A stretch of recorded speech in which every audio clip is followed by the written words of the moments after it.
All right, bro, we're on. We look pretty decent too. We're gonna get this more streamlined. Oh yeah. I put I got that one up on the bookmarks already. So, do you want to start with that? What? You know what you just sent me. Oh, your girl? Okay, first of all, again, I only like her as a congresswoman.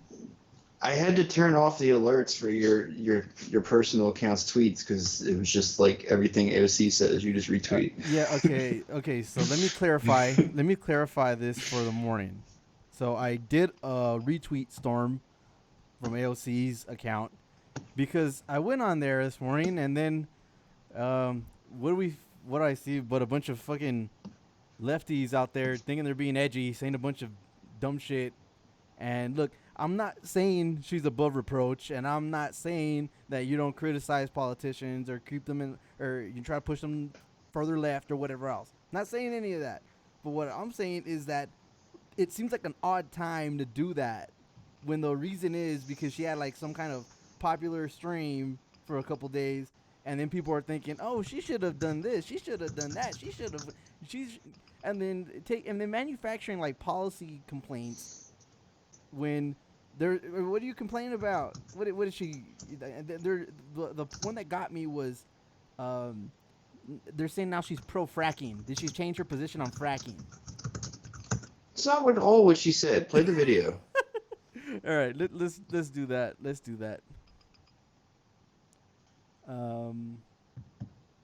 It could be one thing if she did say Jamie, that. pull it up. She didn't. Yeah, exactly. Yeah, so let's go to AOC on what was it? Who was on? She was on with Tapper, right? Tapper. That's right. All right. So let me see. Okay, and bother you? To be completely candid, Vice President Biden's position on the issue of fracking has been confusing. During the primary, he sounded supportive of a ban. On Saturday, he told voters in Pennsylvania, quote, "I'm not banning fracking, period." It sounds like now he's on the other side of this issue from you. Does it bother you? You know, it does not bother me. I believe, and I have a very strong position on fracking. You know, the science is very clear. The methane emissions from fracking are up to 64 times more powerful than CO2 emissions at trapping heat in the air. And just from a perspective of stopping climate change, you know, there is a scientific consensus. However, that is my view. Vice President Biden has made very clear that he does not agree with a fracking ban, and I consider that, you know, it will be a privilege to lobby him should we win the White House, but we need to focus on winning the White House first, and I'm happy to make my case, but I also understand that he is in disagreement on that issue. Do you worry that his opposition to a fracking ban is going to hurt young voter turnout? Well, you know, I believe that young people right now have a very disciplined activist mindset, and they are not here with the intent of voting for their favorite person or voting for, you know, someone that they think is perfect as president. I think young people are actually quite disciplined and quite realistic and pragmatic in their vote, and they want to vote for who they are going to lobby. Right now, young people are so clear on their stances on many political issues that they believe that they want to vote for a president that is at least going to be receptive to their advocacy, activism, and protest, frankly. And so, you know, there is no question that Joe Biden is a much better person in that position to be receptive and actually listen to the voices of advocates than Donald Trump, who is intensely focused on enriching himself and his friends. So, All right, bro. I mean, that's a Where total in, pro like, fracking stance. She what? completely reversed course now. You Yeah, know, she, she specifically said, I'm against fracking. Biden's not. I'm yeah, going to lobby him yeah, to but to it's a strike her. But that's not the point. bro, it's It's a like complete rad lib people who are attacking position. that. Yeah, but people who are attacking that have no, just don't know what they're talking about, right? Because the whole point that he said is stopping the subsidies. The industry is not profitable without subsidies. You don't Right. have to ban it because that's the kind of thing that, Amy Kobe Bryant would, probably find some way to overrule. All you have to do is stop giving them subsidies, then it becomes economically infeasible. So that's the right position, and I think it's actually. I mean, I don't trust them. I don't trust the corporate Democrats to actually do this shit. No, But I don't I think she think does they either. no. But I think that the way you package this is to just say, hey, we're going to subsidize other fuel sources that aren't going to kill us. Like, that's the rational position. You don't have to ban it because that's just going to make it a much harder fight. What are they going to say if it's like, oh, the Joe Biden wants to end subsidies to fracking? Do you think that is going to appeal to anybody? That's some sort of horrible thing? People don't like subsidies anyway, especially not to that industry. We should be subsidizing green technologies, renewable technologies, and stuff that's not going to burn us all. Like Well, what? okay. So That's the let's go better to. messaging position. All right, so let's go to this tweet. All right, so Howie Hawkins, who I voted for, went ahead and he took issue with his interview, saying AOC repeatedly refused to call for an immediate ban on fracking on halt on new fossil fuels. She took my Green New Deal and added 20 years to the timeline, stripped out of public ownership out of the energy system, and massive cut for military budget to pay for it. Now, okay, first of all, where the fuck would the Green New Deal be if AOC didn't make that commonplace in politics? If we just Yeah, left it up to the Greens to exactly. push that shit, where the fuck would it be? Can I ask you that? The Greens only show up in the national conversation after the Democratic primary and before the general election. It's the only time any of them have any kind of national reach at all. And like that sucks. Like I want them to be a stronger force, but they're a bunch of slackers and cranks, man. They like And okay, aren't and doing the job. They're not doing the hard work of building power locally, you all know? right, and the other part of this. All right, so Howie Hawkins introduced a Green New He's Deal. repeating the same, faulty logic too. Like, and I know I've heard him in interviews. He understands how the subsidies work. Right. He's just framing this as a way to take a shot at her. He Yes. knows that you don't need to ban fracking. You just need to cut the subsidies. That's all you have to do. It makes the Even industry then, unviable. even then, what is the implication here? That she's in support of fracking. That's what it looks like. She refused the call for immediate ban on fracking. So what is that saying? Like what? She's pro fracking? She thinks fracking's good. It's a way to clean energy. Because then afterwards, you see a bunch of lefties going out there saying that's exactly what she supports. That she's reverse course. It's She's the inconsistent Edgelords on her world. policy. We're just living in it. Yeah. So I mean, there's that part of it. Now, as for these other complaints here, okay, so Howie Hawkins had introduced a Green New Deal on his platform back in, was it 2010, something like that? And Jill Stein ran on a Green He New said Deal. it was earlier than that, didn't he? 2008, 2010. Doesn't he have a follow-up tweet where he talks about what year it was? I think it was earlier than that. Yeah, but okay, so regardless, he's been pushing a Green New Deal, I guess his version of a Green New Deal for years, right? Which is cool. And where did that get did that enter anywhere into the national conversation? Would that have been on a presidential debate? Would you have ever heard anything about a Green New Deal if it wasn't for Bernie running on it as a presidential candidate and AOC coining the term, recoining the term, and putting it out there again? Because I remember how that shit came up, because it wasn't like even a full-throated policy position. She was just did an interview and offhand mentioned something like, we need something like a Green New Deal, and then all of a sudden it became a whole thing and it was a resolution and Ed Markey backed Yeah, it. exactly. So Yeah, there was goals, it was right. like policy goals or something. Right, but let's be real about this shit. Beforehand, more than likely, the Green New Deal that Howie Hawkins was pushing was so under the fucking radar, There's nothing to rip off. Sorry, Yeah, but no. there's nothing to rip off. But it's not like intellectual property that you can copyright. It's an No. idea for a policy.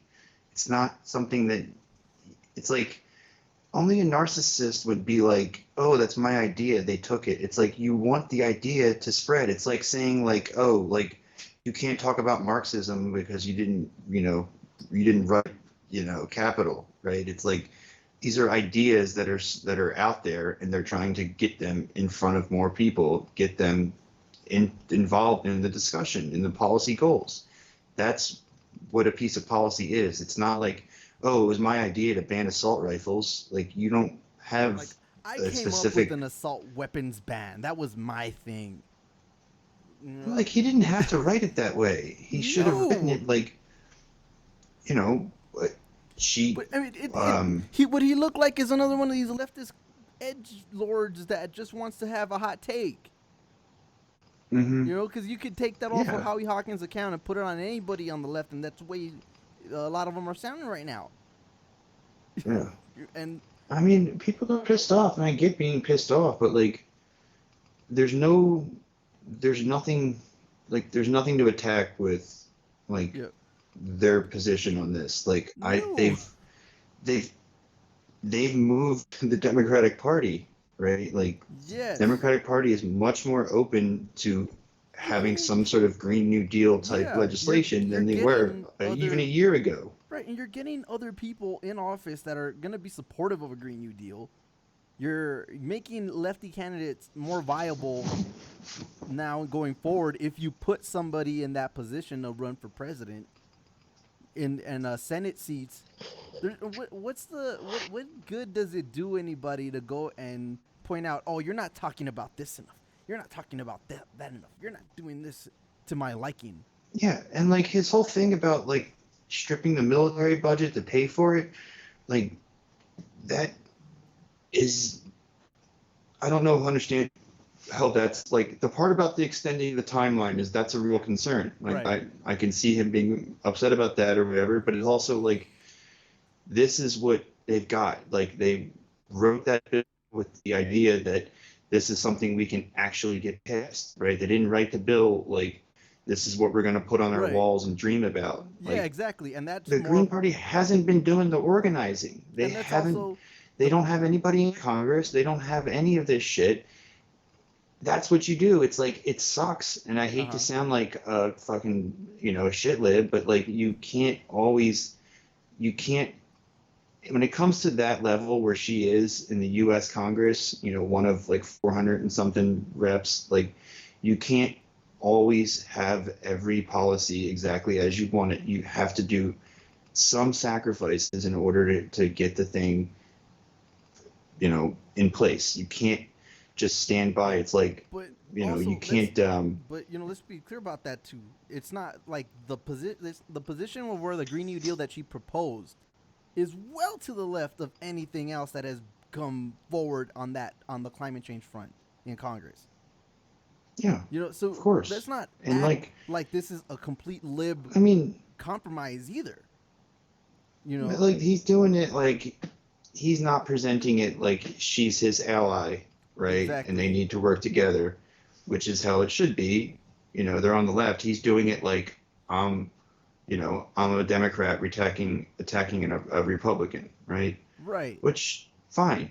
You know what I'm saying? Like we should do that, but like, is that the most productive usage of your clout? Is that the most productive way to get policies passed, or is that just how you can try to get in the spotlight personally? Like, Yes. he's like, I don't understand his problem. Like he's, when you hear him talk, he's got some good ideas, but he's just like running this half-ass campaign where it's like, I don't know why he thinks anybody should vote for him. It's like they've got the right policies, but they just don't have any kind of organization. All right, so I got a response here to one of my tweets that I'll just read out here. So I put something about when did you become pro-fracking also. Sounds like politics to me, playing the game of rubbing elbows and making deals in order to build political capital to get your proposals out. Okay? And? Hmm. Yeah. What? I mean, What? are the What was the leftism? response? Yeah, no, I didn't even have a response. This is just something I just read right now. But Uh, why does the left have to be bad at politics? It doesn't do anything. You're not Hey, gonna like I get these said, policies. because it's their identity. It's like when I was in high school and like I was like into like punk rock music. I would be like you want to try to be, you would like to have like the most obscure bands that you liked and nobody else liked, Right. and Like, you would like gatekeeping, right? yeah. It's like that. It's just not the right venue for that when you're doing politics. Politics is about building coalitions and And building power. You get more yes. people involved, not less, right? And like there's a little bit of give and take, and it's like, yeah, we understand you're not going to like tell me anything new about the environment. Like I know Mhm. shit's burning. I understand that, right? Like I don't know, like I think we need to have a revolution of sorts. Like I don't know what we're going to do in the meantime, but like this is a perfectly viable option to try to push change. Like you just got to get the ball rolling. I feel like that's why I was so impressed with Biden the other night defending Right. that position on the oil industry, because you just Yes. get the ball rolling. Once you get the initial policies in place, you show people, hey, this is creating jobs, not destroying them. Hey, this is not really interfering with my lifestyle, like all the fear mongering has led me to believe. You just do, like, you have, it's like with Medicare for all, too. It's Hmm. like when you show people that, like, oh, we can lower the age or we can add a public option, we can do some stuff, or like even Medicare for all is like you do single payer insurance and then people will be more receptive to full nationalization, right? You Yes. just got to prove to them that it works, because And we've see, had and 50 years of politicians doing everything on purpose to make sure it didn't work, right? Like right. they've So been trying to starve the government since the Reagan years. So yeah, I wanted to go to Aaron's tweet because I just thought it was a funny quote, but it's not very comradely of you, Mr. Hawkins. Yeah. And but like that's what, like, Kenzo said it before too. It's like Yeah. he doesn't, like, he's not good at politics. He doesn't reach out to people. He doesn't build coalitions. Like he he won't even respond to emails asking him to go on independent media. Like he's Right. not doing the But job that needs to be done. right. So I mean, what you said. It makes sense because if you don't give a fuck and you don't think you have any chance to actually get anything done, then who gives a fuck what's in the proposal? Just go hard edge and it doesn't stand a chance in hell, like your presidency, right? So if that's the case, then fuck it. But if you actually think you can get this done, then you prepare in a way that makes sense that you can get something done. Like this has to go and get libs on board. This has to have the votes in order to actually get passed at some point or another. Now, if you don't believe that it can get passed, and you just want to go and make a principled stand, then that's on you. That's not the way she's trying to do it, though. Hmm. So Yeah. It's just like I'm saying, I hate to sound like Sean McElwee, and be like, oh, why does the left like refuse to, build coalitions or whatever? But like, you know, this level of like this give and take, I think, is acceptable. It's not like she's saying, oh, we're actually not going to, we're going to cut subsidies instead of getting rid of them altogether. It's like hmm this is an acceptable sacrifice, I feel like, in the meantime. right. Like, we're still going to have to do more, but, like, we just need to get the ball rolling in the right direction. Like, I whatever we agree. can do. We're in such a shitty place right now. Like, the country's burning, everybody's out of work. It's a shit show. Nobody has health care. The whole, like, gig economy is about to collapse. Like, all this stuff, we just need to get a few wins just to show people that, hey, like, maybe free market capitalism is not the way to go. Maybe we need to have some more planning and government involvement. Yeah. So, And it's yeah. just people are brain Here's poisoned. the dude that I think we've kind of we've thought you have pretty had we had a decent opinion of, actually tweeted as well. We both responded, but Who? Ryan Knight here, we like to go to his tweets. So, AOC did not invent the Green New Deal. The Green Party did in 2006 when they formulated the Green New Deal task force. You co-opted their plan and watered it down to make it friendlier for Wall Street. The real Green New Deal is eco-socialist and better for the planet. Yeah. Again, it's like, why are you doing that? Like Ryan, I don't understand even more. Like he's, doesn't he like? I understand how he's doing that because he's trying to say that like we're enemies of the Democrats or whatever, right? But like Ryan is, like a supporter of all the lefty, of the squad, right? Like Right. those, he's not like partisan by that nature, right? Mm-hmm. Like, I just think that it's one of those things where it's like silly. It's like you don't. Why would you pick that fight? Like, it's silly that Howie did it, and it's sillier that Ryan did it, and he's not like, at least Howie's pointing out distinct differences, right? Like, Right. And it's like this thing where he says to make it friendlier for Wall Street. I'd like to know what he's talking about there, but like, I mean, because like any of those concessions, all right, are any of those concessions gonna make that more Wall Street friendly? I mean, I'm sure there's something in there. I don't know what he's talking about, but Right. like, But the ones that you mentioned,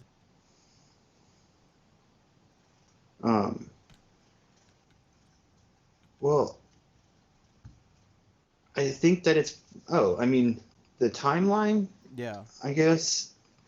I mean, I think if there's any kind of concession to Wall Street in there, it's probably about like the funding of it. Like, I tell you what I think is going to happen. It's going to end up like Obamacare was to Right. the public option, right? It's going to end up just a giveaway to big, investment firms and, financialization. It's going to be just a giveaway to the rich, right? It's going to be, we'll pay this giant conglomerate, this company that like, Exxon owns 30% Right. of or whatever. Or let's We're going to give them funnel- the rights to build solar panels, and Right, we're going to or- give this other company the rights to build Yeah. windmills. So it'll just be a giant giveaway to Right. giant companies. Right, or let's Like- just pay Elon Musk a whole bunch of money to come up with all these innovations and. Well, I mean, well, with something Elon along the though, like lines, something it along the won't be lines. that. It won't be like that though, because Elon Musk is actually, his products are a pretty good deal. At least for space stuff. At least, like, I don't know. It's not that government doesn't really have contracts for like solar panels and all, so I don't know what those, how that would compare. But the reason he's taken over so much of the market is because he has a good price. I mean, a lot of that has to do with the way he treats his workers, but Right. there's value in his products. So yeah, if he got the contracts for it, that would probably be our best bet at this point, just because there's nobody else that is at that scale that can provide the stuff that we need. Yeah. Like a SpaceX rocket launch is like a fourth of the price that they were paying before they came around. If you have to Right. pay Lockheed for a rocket launch, it's like close to 200 million. If you do it on a Falcon 9, it's like 50 million. Like, he severely undercut the rest of the competitors. But I mean, I don't know. Like I said, I don't know if he's as good when it comes to like solar panels and batteries, but I'm sure just because of the scale he's operating at, I'm sure he's got pretty good prices. Right. So okay. So I think this is probably the most reasonable position from this kind of tweet. And I wish this was more commonplace, but here you go. Dr. Jill Stein coined the Green New Deal in 2016. Then AOC popularized it in 2018, and Bernie Sanders took it to the mainstream conversation on climate policy in 2020. We all three of them are debt of gratitude for what they've done. I mean, is that difficult? Is that hard? Did that break any? What did you say again? So yeah, let me put the tweet again. There you go. Dr. Stein coined the Green New Deal in 2016, AOC popularized it in 2018, and Bernie Sanders took it to the mainstream conversation on climate policy in 2020. And we owe all Yeah. three of them a debt of gratitude for what they've done.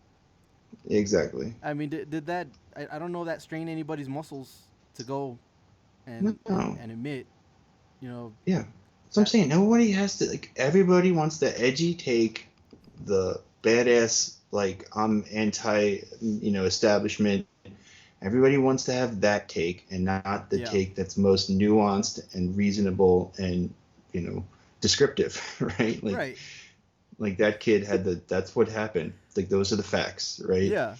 I don't know why anybody has to. The only reason they would distort it is for personal reasons. And look, it would be cool to see AOC come out and maybe take a more open position on someone like Edward Snowden getting a pardon, or Julian Assange, or any of these hot button issues that a lot of lefties like to go and talk about. What has she said about those guys? Has she said anything about them? The only thing I really read about it was when she said that Chelsea Manning deserves to get released. So she was all part of that whole apparatus in terms of government whistleblowers and stuff. But as far as Assange and Snowden, she's been quiet on that. But I'm sure that if there was a pardon on the table for Snowden, I don't think she'd be out there saying, oh, he's a spy and he deserves to go to trial.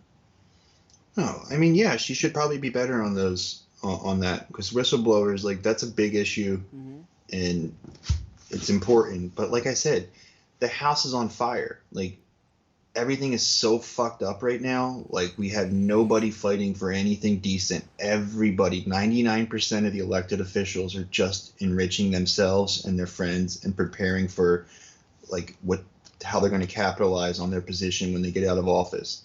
That's what we're dealing with. To have anybody who fights for the working class at all, who fights for what's good for the world at all, is a good thing, and we should be happy about that and pick our battles. Like, we have limited opportunity in the spotlight, or AOC does, at least. Like, they have limited opportunities to make these policy goals. They have to pick their lane, kind of. They have to sort of make do with what they can. Now, the other thing that AOC caught a lot of flack over was that she said that if Nancy Pelosi is the most progressive option in the House, then she would support her for Speaker. She said if she was, right? Yeah. I think that's a diplomatic way to say I won't be supporting her, right? Yeah, I think that's exactly. I mean, that's what I'm thinking here too. If she's the most progressive option, I'll support her. I mean, what? That's it's what you said. What do you want her to say? No, fuck Nancy Pelosi. That's what everybody. That's what all these Edgelords want her to say. Come on, no, fuck Nancy Pelosi. She's a piece of shit. It's bizarre because, like, we saw what happened. Like, when she first came in and she was protesting at her office and all of that, they were just shitting on her at every opportunity and not taking her seriously and just marginalizing her as much as they could. And then the last year or so, since she's been playing nicer with them, they've given her much more of a spotlight. I mean, it's harder to not that they've given her anything, but but it's harder to demonize her from the Democratic side. And exactly. And it gets more shit libs that would never vote for her because she endorsed Bernie on her side.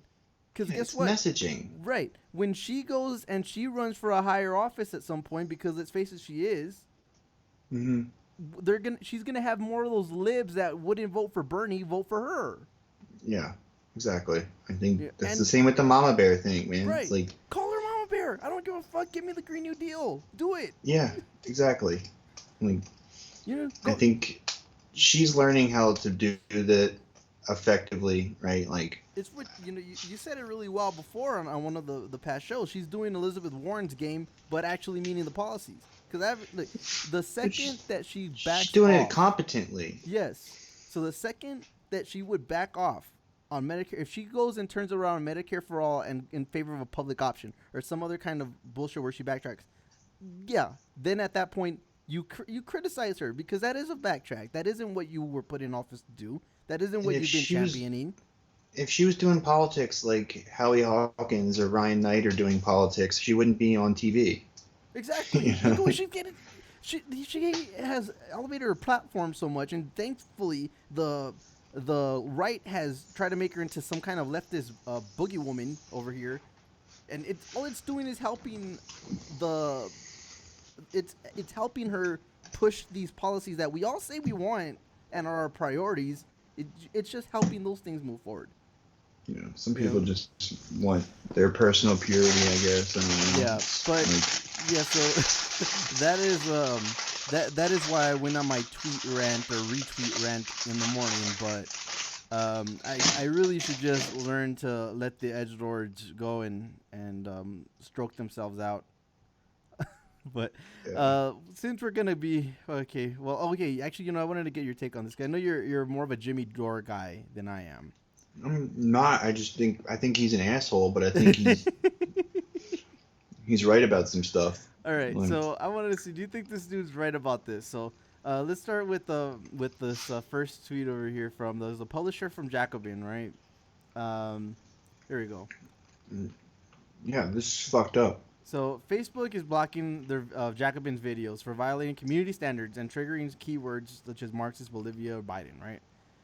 Anna's on there. You were telling me to watch her on the weekend shows, right? So I can learn to, be a little bit of a smoother news guy. But Jimmy Dore made a point, and I think it's a fair point. About half of it, I think, is a fair point, where the censorship online will always come back to bite the left. And I agree with that. I agree with that point where we shouldn't go and cheer for New York Post articles getting blocked on Twitter or Facebook because it's a right-wing publication. I don't think that's a way about it. But the part that started this whole conversation between him and Anna was where she lumped TYT into it. See, as far as censorship goes. What? Yeah, see, so he said, I have had many spirited debates about censorship in TYT Studio. I was warning that pro-censorship will always come back to bite the left harder. Reminder that no matter how much you hate someone who is speaking, the antidote to bad speech is more speech, not censorship. Who was pro-censorship? Yeah, so Anna went and clarified this thing and answered back and said that she doesn't think Alex Jones should be able to use platforms to encourage people to threaten, harass parents of children that were gunned down. The Posner family had to move 7 times because of it. If Jimmy wants to provide a real example of how we're pro-censorship, I'd love to hear it.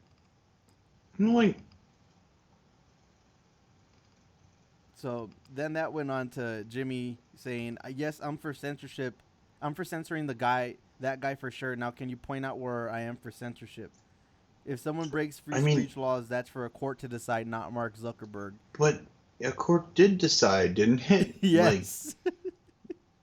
So like I said, that's a bad censorship.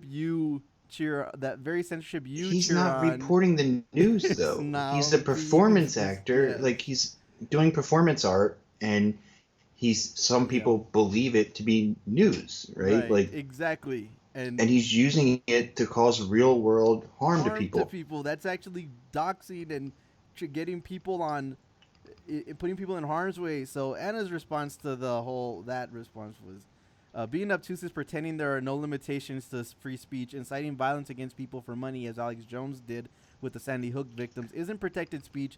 Telling those victims to just wait as the courts decide, for the courts as their lives are being threatened is ridiculous.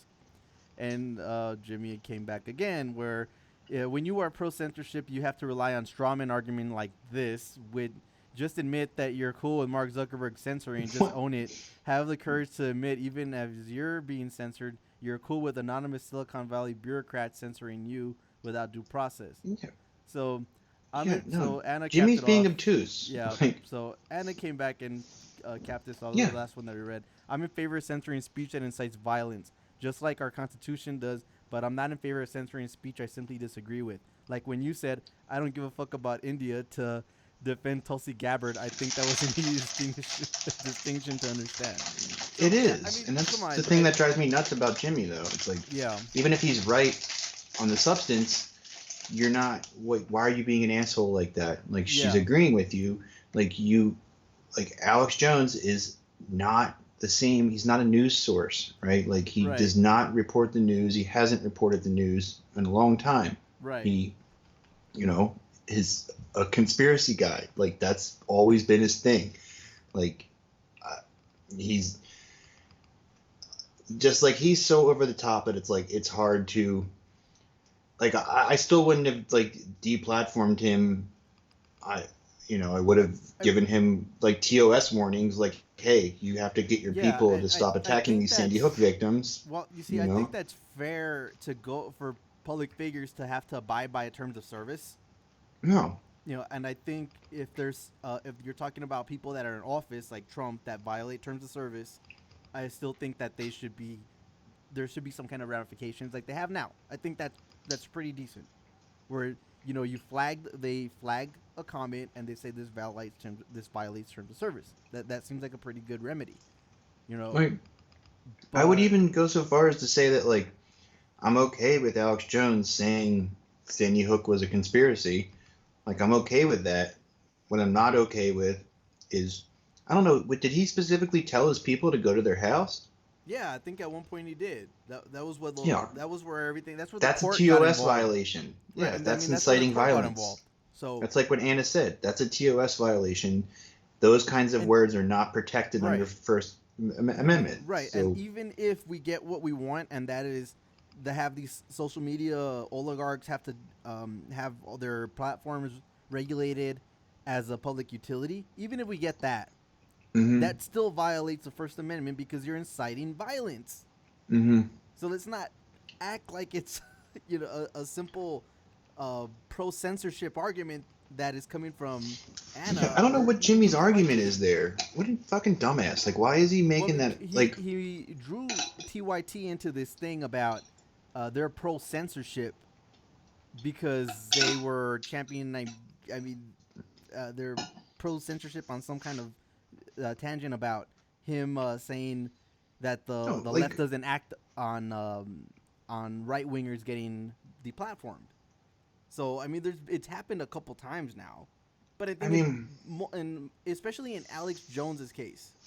Right? Yeah, I don't know. Like I said, I am for the First Amendment. Like I'm for the interpretation of that. Like I'm not going to protect hate speech. I'm not going to protect incitements to violence. Like, I don't know how you can make an argument that you should. But I understand what Jimmy's saying. Like I don't want Zuckerberg to be in charge of deciding what's what, but in that instance, you can get a I'd rather have a system where you have to get a restraining order, a temporary restraining order, to prove that somebody's causing harm, right? Like, I think that should be the solution, but it's one of those things where it's like you're damned if you do, you're damned if you don't. Why are you? It's like the same sort of vibes like we were just talking about with AOC. It's like you can't get we don't have the system is so fucked up as is that we have to take some concessions to get anything fruitful, right? It sucks, but All right. I don't know what you're supposed to do there. Like if he's if people are being real life harmed from that, that's clearly a TOS violation. What I get from that is rather, I think leftists just have an inordinate appetite to go at each other, regardless of how much they agree. I think it's a certain segment of them, 10% of them, and you see them, you can tell almost what their reply is going to be. If you see a post, you're like, oh shit, this is going to be in there. Then you see the replies and you can almost verbatim, predict what they're going to say. Exactly. But and it's the same crowd. It's like you don't, but you are not helping anybody. Like you're, and I feel like a dick saying that because it's one of those things where it's it's a nuanced argument. It's hard to say a fine line this is what's worth fighting for and this is not what's worth fighting for. It's really hard to kind of draw that line, and that's hard for people. So people try to just go 100% pure, and it's hard to tell them not to, but it's at the same time, you have to it's all about forming consensus. It's all about forming, coalitions and all that. Like you can't always get everything you want. Right. All right. Do you want to get on to this next one I got? Yeah. What else? All right. 50 Cent. Uh huh. 50. We had commented about this because he made a deal about voting for Trump because of the tax rate that he was unhappy with. So it looks like there was a little bit of a backtrack. Maybe it was a joke now in greater since he's followed up with a little bit more context. I'm not sure if this has been a full-throated retraction or what led to it, but here we go. Rapper Curtis Jackson, 50 Cent, retracted his endorsement. Not sure what led to this.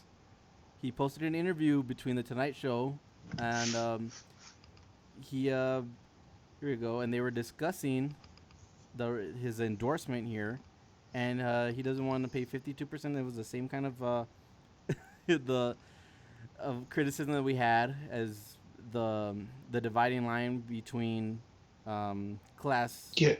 Right. Did you hear her saying that too? Did you watch that clip? Like, so cringe. I had to remind him that he was a black person. Like, what the fuck? Yeah. So, well, let's see what. It said the rapper. Well, he ended up tweeting out here. Fuck Donald Trump. I never liked him. For all I know, he had me set up, and my friend Angel Fernandez killed. But that's history. What? Yeah. I don't know that part. Yeah. So I mean. Or is he just joking around like he's... Because she said she would bang him, right? Yeah. She said she'd bang him if he retracted it. Maybe he's like joking. Right. Maybe. I don't... I mean, look, from the sound of it, I'm not sure if it was a joke. It could have been a joke given what he followed up with. Kanye went and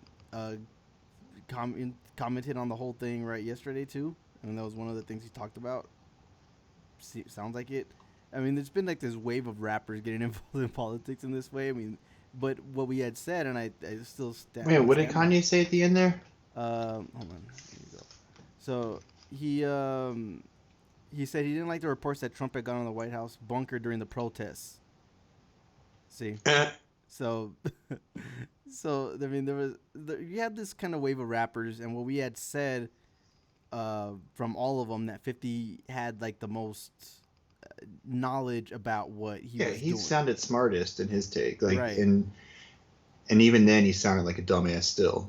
Yeah, So I feel like part of Kanye, like him running for president, I feel like a lot of that is so that he gets out of having to endorse anybody, right? Mm-hmm. I don't think that's why, but like I'm sure that's part of his thinking. Like, right, but this is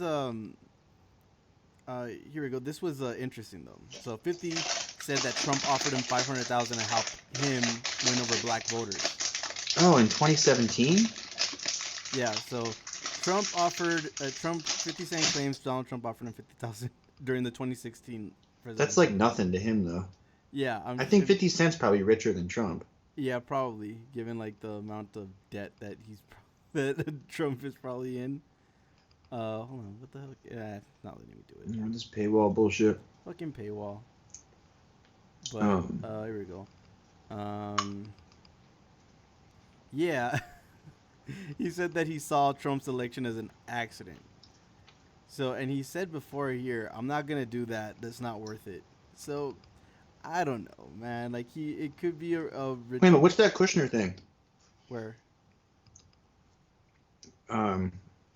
Jared Kushner floated launching of a new Trump-branded media outlet. I have that. Hold on. Let's look at that, man. Yeah, let's go to this. So, that's what I've been saying all along, right? Well, like he's going to do that. It's what we call planning for failure. It sounds like.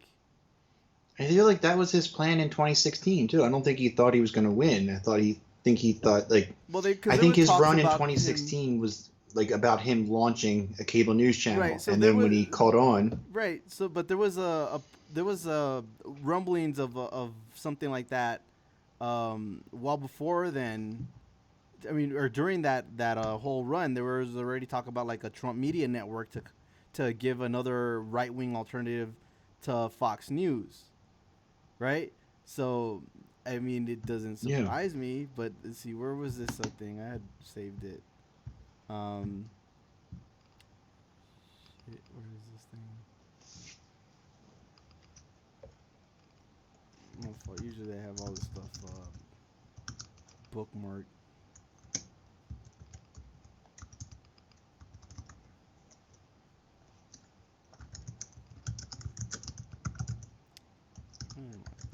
Bookmarks? Oh yeah, here we go. Found it. Yeah, I did bookmark it. There we go. So he's been talking up the idea of starting a Trump-themed news outlet or some other kind of media company as soon as after the election. So this is again on Business Insider, so hopefully I don't get paywalled here. It seems like a pretty looming sign. Oh Jesus, come on, Business Insider, don't do me like that. Let's see, copy link address. Maybe the New York Times trick will work.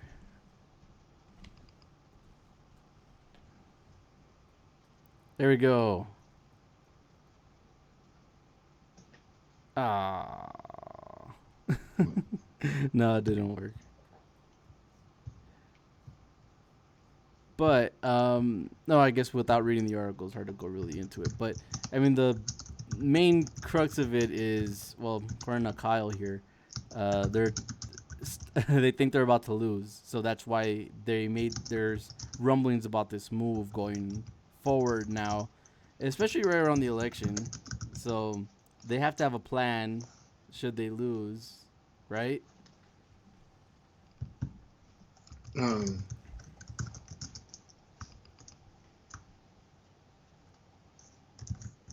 good over there? Yeah, sorry, I'm just responding to somebody. But I mean, yeah, I mean, it makes sense. That was what they were planning to do in 2016. Let me see the tweet again. I didn't see that. Oh, shit. Let me see. Oh, that wasn't the one. I don't know what I did with it. Oh, I just removed the bookmark. Oh, come on, bro. No, the whole thing was about the media company, and the timing of it immediately following the election and everything. So, yeah, bro. I mean, if that was their plan in 2016, though, then it makes sense that they would go back to the well and try to take that path again. I mean, he would be perfect at it. Like, he would. I'm sure. You know what I mean? Like, and it's like,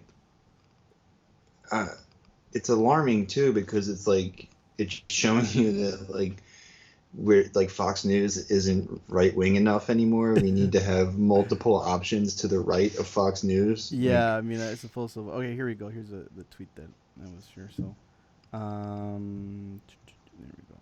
So he's been talking up the idea of starting a Trump-themed news outlet or some other media company, and yeah, apparently it's making the rumbles among Republicans. And well, Kyle tweeted that low key, they think they're about to lose too.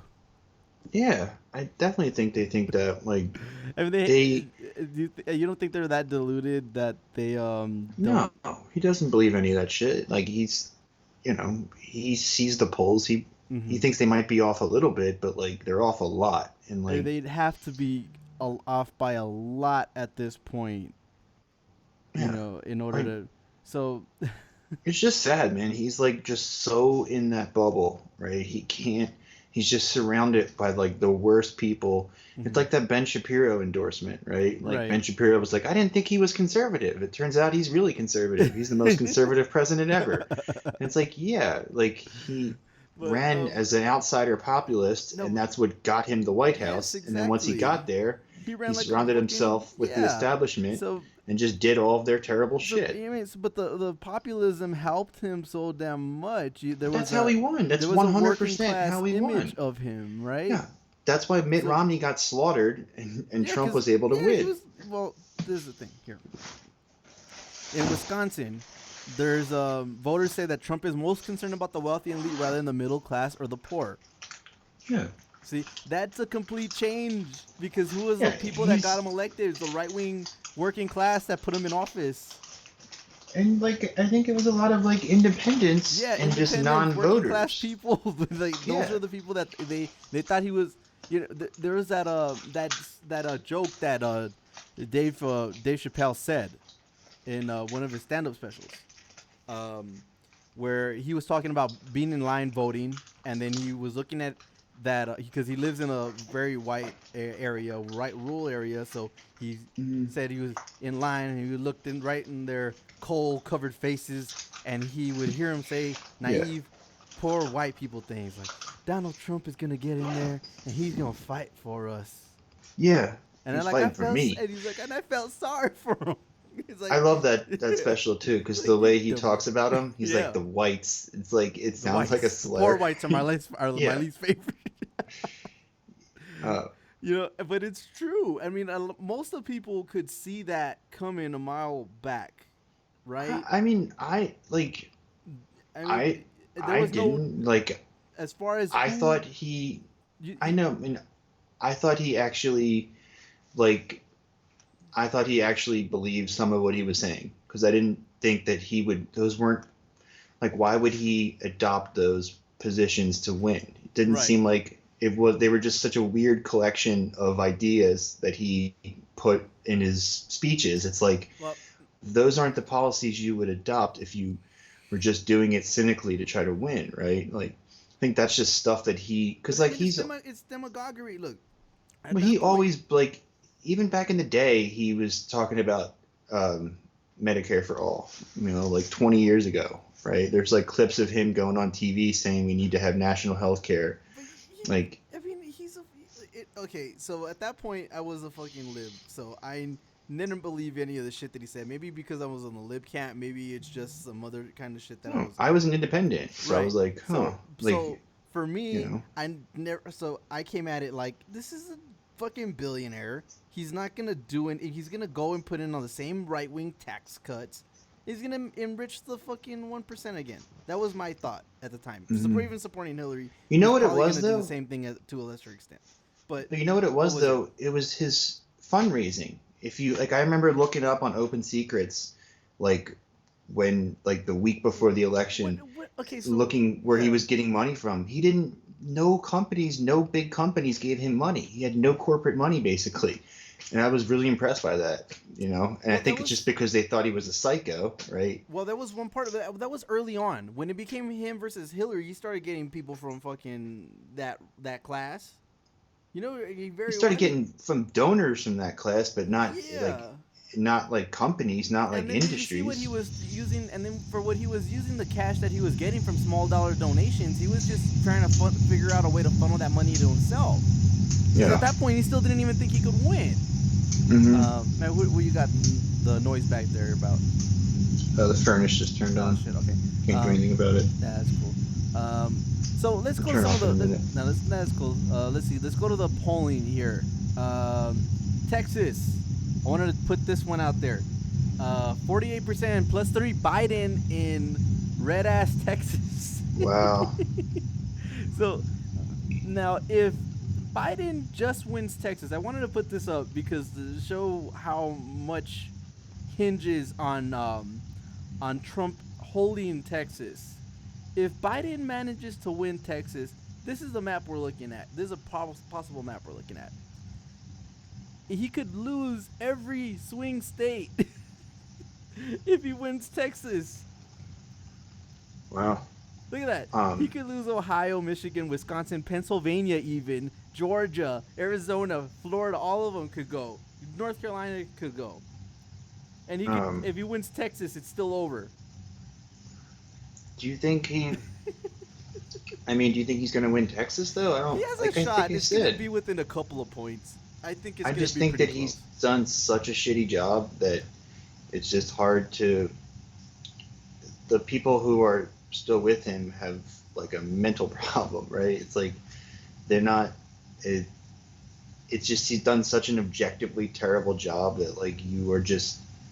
You're deranged. It's like that's the Trump derangement syndrome. The people who are still like supporting him at this point, and like I said, without the events of this year, just without the way that he completely destroyed the economy and left everybody out to dry and fend for themselves with COVID, and the way he's still doing it, like framing everything as a blue state, red state, and not getting any kind of stimulus passed because in rich states that he feels aren't valid, don't deserve it.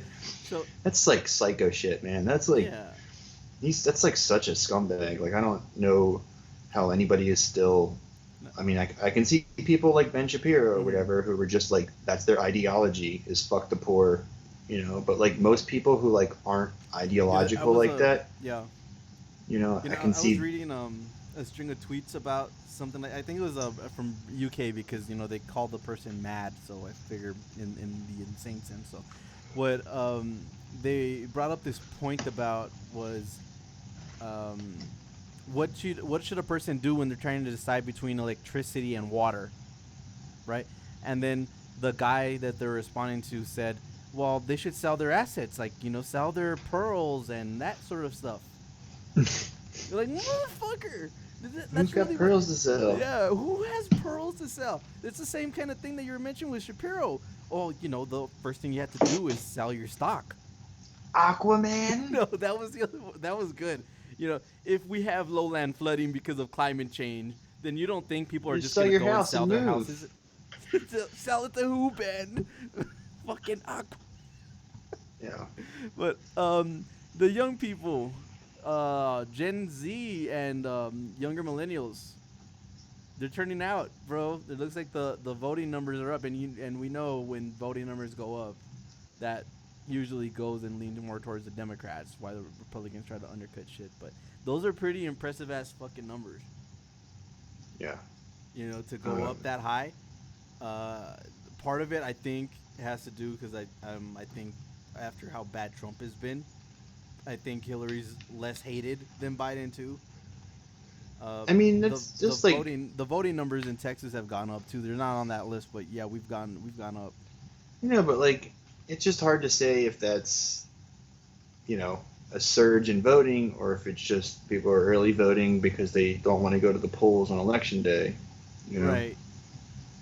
So I mean, that's true. It could be either one of those, but we do want to go through some of the RCP averages too.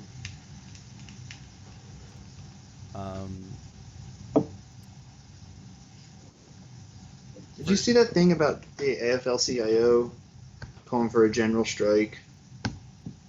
No. What was that? What was that about? They had something about if Trump loses and refuses to leave, we need to we're going to do a general strike. So, I mean, what do you think about that, though? I mean, do you think that it's something that could end up gaining steam? It's the AFL-CIO, man. That's one of the biggest unions in the country. If they call a general strike, it'll be a strike for a lot of workers. Well, yeah, I mean, but do you think it could extend out to other unions then, since they're so big? Yeah, I mean, it's not just them. That's the only one. That's the one I've seen most recently. But it's like I think I saw some article where there was like 8 or 9 different unions have said that they will. Let's see. Well, let me go through these polls first. So, all right. So here we go. So Florida got Biden plus 1.5 points. Michigan, there you go. Biden plus 7, or almost 8 points.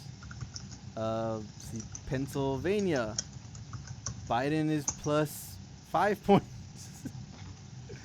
Okay. Freaking Georgia, Biden is plus he's almost up a point in the average.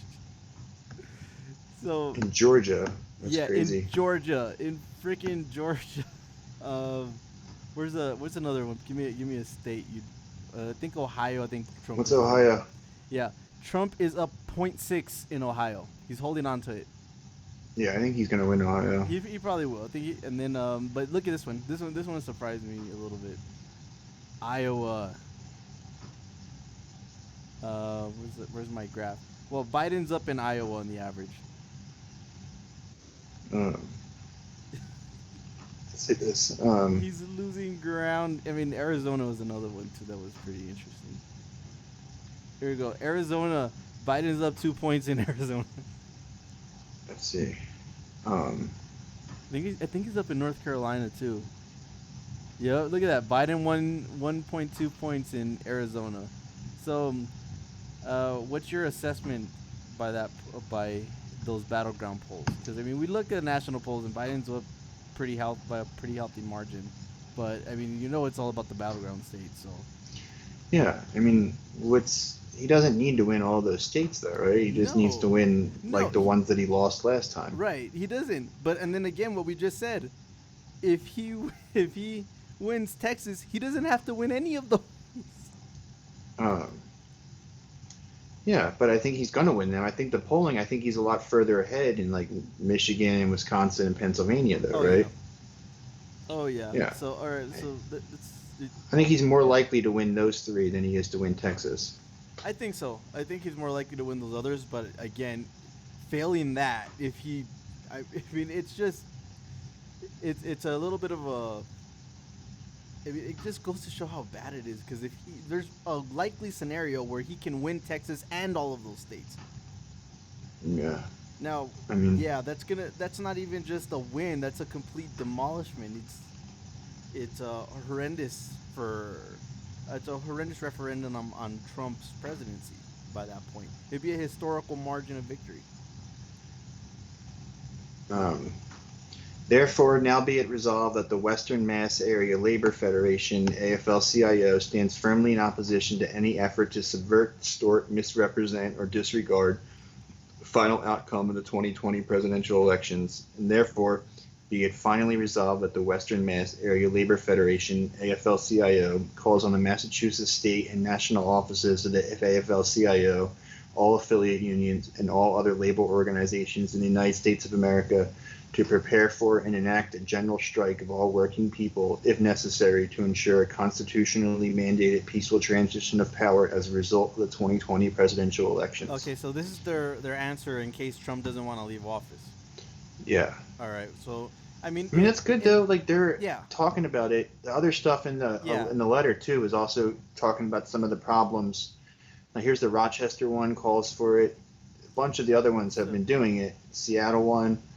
So like. Yeah, I mean, because the question a lot of people have is, what if he doesn't leave? What if he decides he's not going to go? What's going to happen? Oh. I mean, a lot of us would probably. I mean, I think there's a lot of people that wouldn't mind seeing him get dragged out in handcuffs from the White House. I mean. That wouldn't be hurting. Oh look, I know you're anti, cops and anti, arrest and all that kind of stuff, real. I mean, it's not against the law though. I don't know what they would be arresting him for, like vagrancy. I mean, trespassing maybe. Yeah, trespassing. How about treason? Oh, that'd be like fucking sick if he got hanged. Oh. Damn, bro, you got dark pretty quick over there. That's the penalty for treason. Yep, punishable by death if he. I mean, that would be. I would think that would be the charge, if he actually decided to say, "Fuck it, I'm not leaving." I still don't think that's treason though. I mean, treason is like conspiring with the enemy. No, I mean treason. I mean, you would say that the Confederate states were engaged in treason attacks against the United States, right? So. Yeah. It was an insurrection. So, I mean, you could say that Trump would be trying to pull some kind of insurrection by not leaving office. Yeah. So, yeah. I don't think he will, though. I mean, like I said. You think he'll just go peacefully into that good night? Yeah, like we said about the cable news channel. Like, if he gets dragged out in handcuffs, he can't really do the cable news channel. Right, right, that's true. I mean, it would put a little bit of a dent in his future plans. A lot of people are still kind of speculating if he's gonna fall under any kind of legal trouble from the stuff that's come up during his presidency, as far as being a co-conspirator alongside Michael Cohen, unindicted co-conspirator. the tax stuff and all that, all this going up in the New York's, was it, and in the New York State side of things. So I don't anticipate anything kind of getting followed through on those fronts. If he was just egotistical enough to think he could just stay in office and be like, fuck it, that's probably the only way I'd expect. There's definitely going to be down. stuff in court, right? Like if it's Yeah. close, they're going to start bringing lawsuits to try to like invalidate mail-in ballots or something. But like it has to be reasonably close, and it can't be like that. Like they can't have like 10 different lawsuits pending. Like that can't be, like he can't say like, oh, I'm not leaving office until my lawsuits are done. Like it can't be 10 different lawsuits. Like if it was one or maybe two, then I feel like he might go for it. But well, okay, so a part of that's going to enter into it because I mean we saw from Bush and Gore, it's going to end up with the Supreme Court. like I said, it has to be. It would have to be. If it was only like one or two states, then yeah, I could see that going to the Supreme Court because the Bush and Gore was just Florida, Right. If it was just one state and that was the difference, say it was, Michigan or something, right, or Florida again. If it was just one state, I could see them pulling it, right? But like, he would have to win all those other states where he's behind like 8 or 9 points. So like, I think that's the difference. He needs to win at least some of those states in order to have a reasonable, complaint to make. No, well, since we should just go ahead. Did you see this shit with France and Turkey? No. Well, I was gonna just throw in something since we did mention the Supreme Court really fast. Yeah, the Republicans have voted overwhelmingly to advance Coney Island Barrett. Yeah, what did you think they were gonna do? I told you that they were gonna push it. It's not news. No, but I told you. Of course they're gonna support her. No, but I said that they were gonna push her through in either before the election or the lame duck.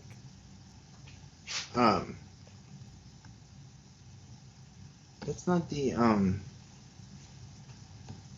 let me look at it.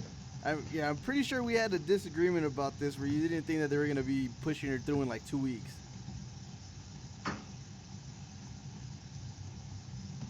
That's not the final confirmation, though. That's Monday night, right? Yeah. 2 weeks. I told you it would be like 2 weeks and they were gonna do it. Yeah. That's fucked up. Yeah, man. I'm just saying, like you said that the shortest they've done before was like 59 days. It's been like 14, right? It wasn't. I think it was like 30 something. But yeah, this is fucking insane. And there's nothing. I mean, they already nuked the filibuster, so there's nothing they could do. It's gonna happen. We're gonna end up with she's gonna end up on the bench probably this week. I'm gonna say. So, fucking psycho, man. Like, yeah. So that I'm not sure. Do you think even if they do get her on, there's any chance that all of his picks just unify and keep him in office with an appeal or whatever else that goes down? What do you mean? Yeah, I mean, the court with his pick on there. I mean, he has 3 picks on. Do you think they would vote to keep whatever appeal alive and throw out ballots or something, some way to keep him in office? Like I said, it has to be close enough. It Right. has to be. Margin would have to be in just a few states. Like they can't invalidate all mail-in ballots all across the country. That would be insane. Like it has to be reasonable. What would you think would happen if they did do that, though? What? Try to like say. Throw out all the mail-in ballots and say that they're invalid. I think the court would be, they would sort of. It would tank the. There's no legitimacy of the enforcement court, wouldn't it? mechanism. I mean, there's no enforcement mechanism, right? So that would be like that. I mean, that would get complicated, right? Like if the court tried to invalidate the democratic results, and they would have to get. I mean, they would have to have. The Republicans in Congress would have to do something to enforce that, and right. I don't know. I mean, I don't know what the Democrats would do, but I think it would get ugly. I think we would have that general strike situation if they tried to do that. Yeah, I mean, if you do have some kind of teeth behind it in that instance, then I mean, you know what this kind of reminds me to, like a little bit of that feeling. It kind of reminds me like of anticipating some kind of doomsday scenario, where it's more of a tangible doomsday scenario than probably when people were kind of bugging out, like thinking something was going to happen in 2012. But it's kind of like how people were talking about the entire grid going offline before Y2K hit. Mm-hmm. Where people were all like bugging out, freaking the fuck out by that date coming around, and then at the end it was like nothing. And I'm wondering now, like we're anticipating all kinds of these different scenarios, shit going off the wall, shit going haywire. You know, there's gonna be a civil war, court battles, whatever else. And I wonder if at the end of the day, it's just gonna be a blowout and things are gonna continue like whatever. I mean, I think it is going to be a blowout. Yeah. I do. I mean, hey, did you watch any of these clips from the 60 Minutes interview? No, I didn't get to check those out. Do you want to hit through these other topics that I bookmarked, though? I mean, what else did you want to talk about? I wanted you to hate on a cop really fast. All right. Well, let's all right, that's fine. All right, let's see. Let's go to this one. So the only thing surprising about this video is the NYPD is wearing a mask. They were seizing PPE from activists trying to protect early voters from, and yeah, I mean, I don't know if I mean, yeah, you can probably say that it is. They're probably too close, right? There's probably a rule that they're breaking, right? But I mean, they're seizing the stuff. Yeah, that's fucked up. I mean, that's okay. We know that's what I'm saying. Like, look what they're doing. All these shitlibs who are they're against seizing, defunding the they're taking police our stuff. are out of their mind. This is what the police are doing to try to suppress They the just vote. seized our PPE that we're handing to voters. They're not. They just stole. It's just so hard to deny that They they're just stole bad it. actors. Look what they did on the first day of early voting. On first day of early voting. And that clip, What they're doing is you illegal. see them, they're riding around like on the loudspeaker yelling Trump 2020. Oh yeah. I have a tape measure. You told me that I could measure, sir. You just told me They that just I could seized- measure. Okay. Ugh. I wonder if they're going to get in trouble because I think that cop who was doing the thing on the loudspeaker, I think he got suspended. Well, I mean, I don't think you can do that especially in like the confines of like whatever duty that you're supposed to be on, right? Mm-hmm. But I mean, as far as these seizing, I mean, is there any real point to doing that? You're passing out protective equipment.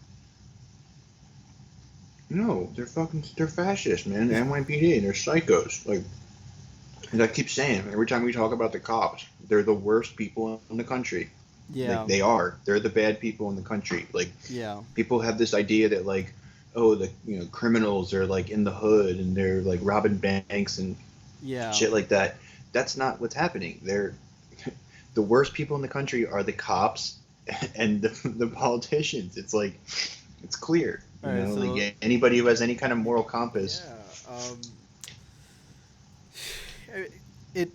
It just surprised me. I guess it still surprises me that they would go and take such nonsensical steps like that. Like, it's not even a thing about, all right, you got to move back a little bit. You can't be in this area. It's voter suppression, but they man. just like, straight up seized their stuff. That's some shit. But yeah, it's because you saw the tweet. It's because it's a poor working class neighborhood. Mm-hmm. They are trying to suppress Democratic leaning voters. Right. Look at this fucking asshole though. Did you want me to go to that tweet that you sent me? And they're all simping for fucking this guy, this fucking crybaby. Which crybaby? The clip you have on the screen. Oh. All right, should I play it? Yeah, start it over. All right, let's go with it. Do you think that your tweets and your name calling are turning people off? No, I think I wouldn't be here if I didn't have social media. Well, But you the media is fake. And frankly, if I didn't have social media, I'd have no way of getting out my voice. Do you know what you told me a long time ago when I asked why you keep saying fake media? Yeah. You said to me, I say that because I need to discredit you so that when you say negative things about me, no one will believe you. I don't have to discredit you. But that's what you told me. You've discredited yourself. You know, I didn't want to have this kind of angry. Of course you did. No, I didn't. Of course you did. No, I didn't. Well, then you brought up a lot of subjects that Well, I said were I'm going to ask you inappropriately brought tough up. questions. They were inappropriately brought up right from the beginning. No, your first question was, this is going to be tough questions. Why? You don't ask Joe Biden.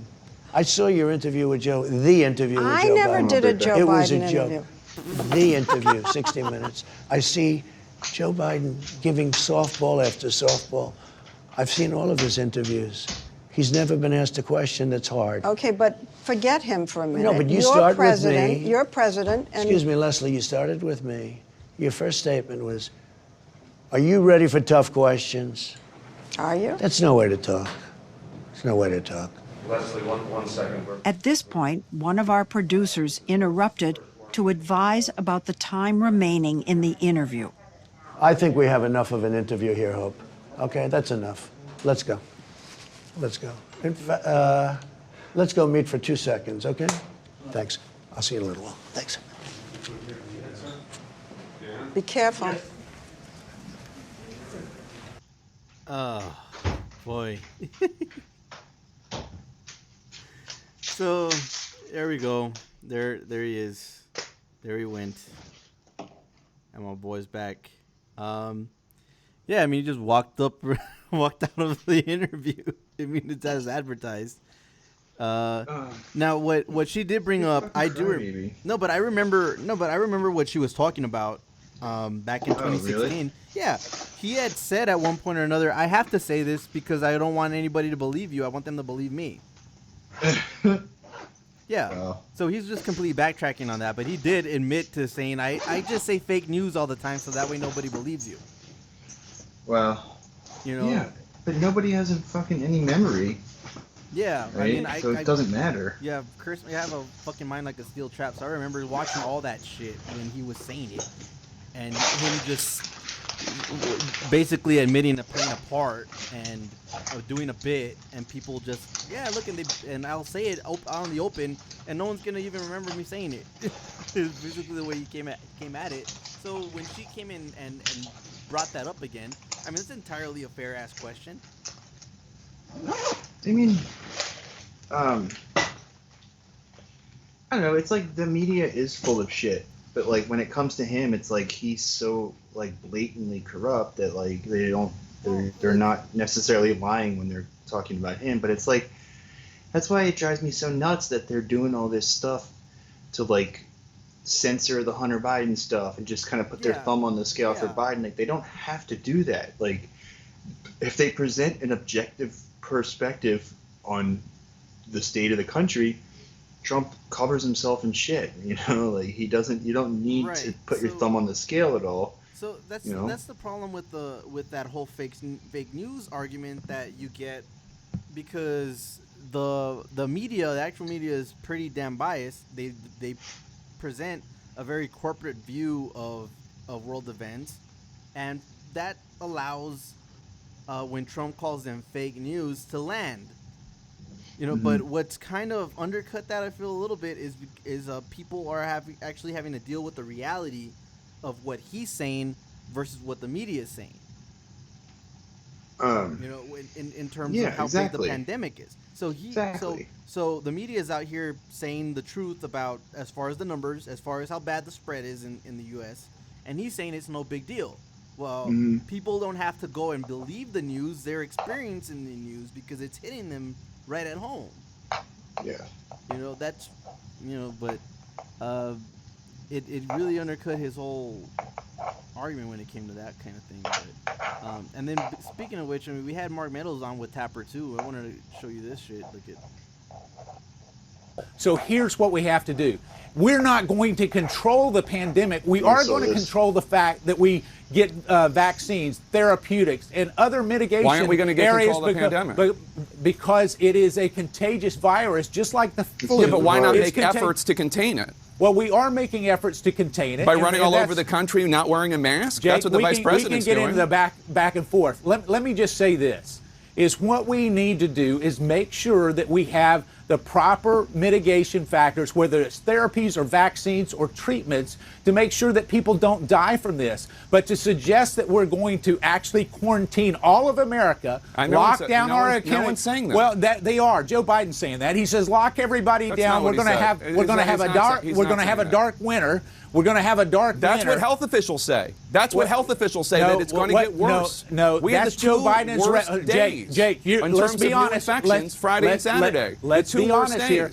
The health officials did not say dark winter. Those were Joe Biden's words. He was quoting a health official. I think he was quoting William Haseltine. When we look at the number of cases increasing, what we have to do is make sure that we fight it with therapeutics and vaccines, take proper mitigation factors in terms of social distancing and masks when we can. And when we look at this, we're going to defeat it, Jake, because we're Americans. We do that, and this president is leading while Joe Biden is sitting there suggesting that we're going to mandate masks. The president is holding.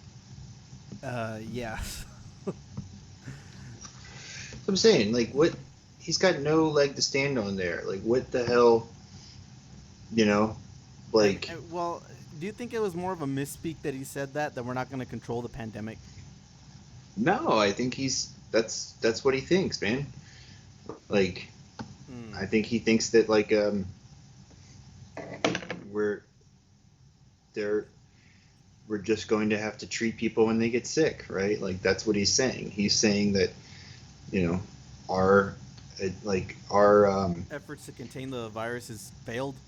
Well, he didn't even say that. He didn't frame it that way. He basically just said, like, no, like, the alpha move is to just not worry about it and just give you medicine when you get sick.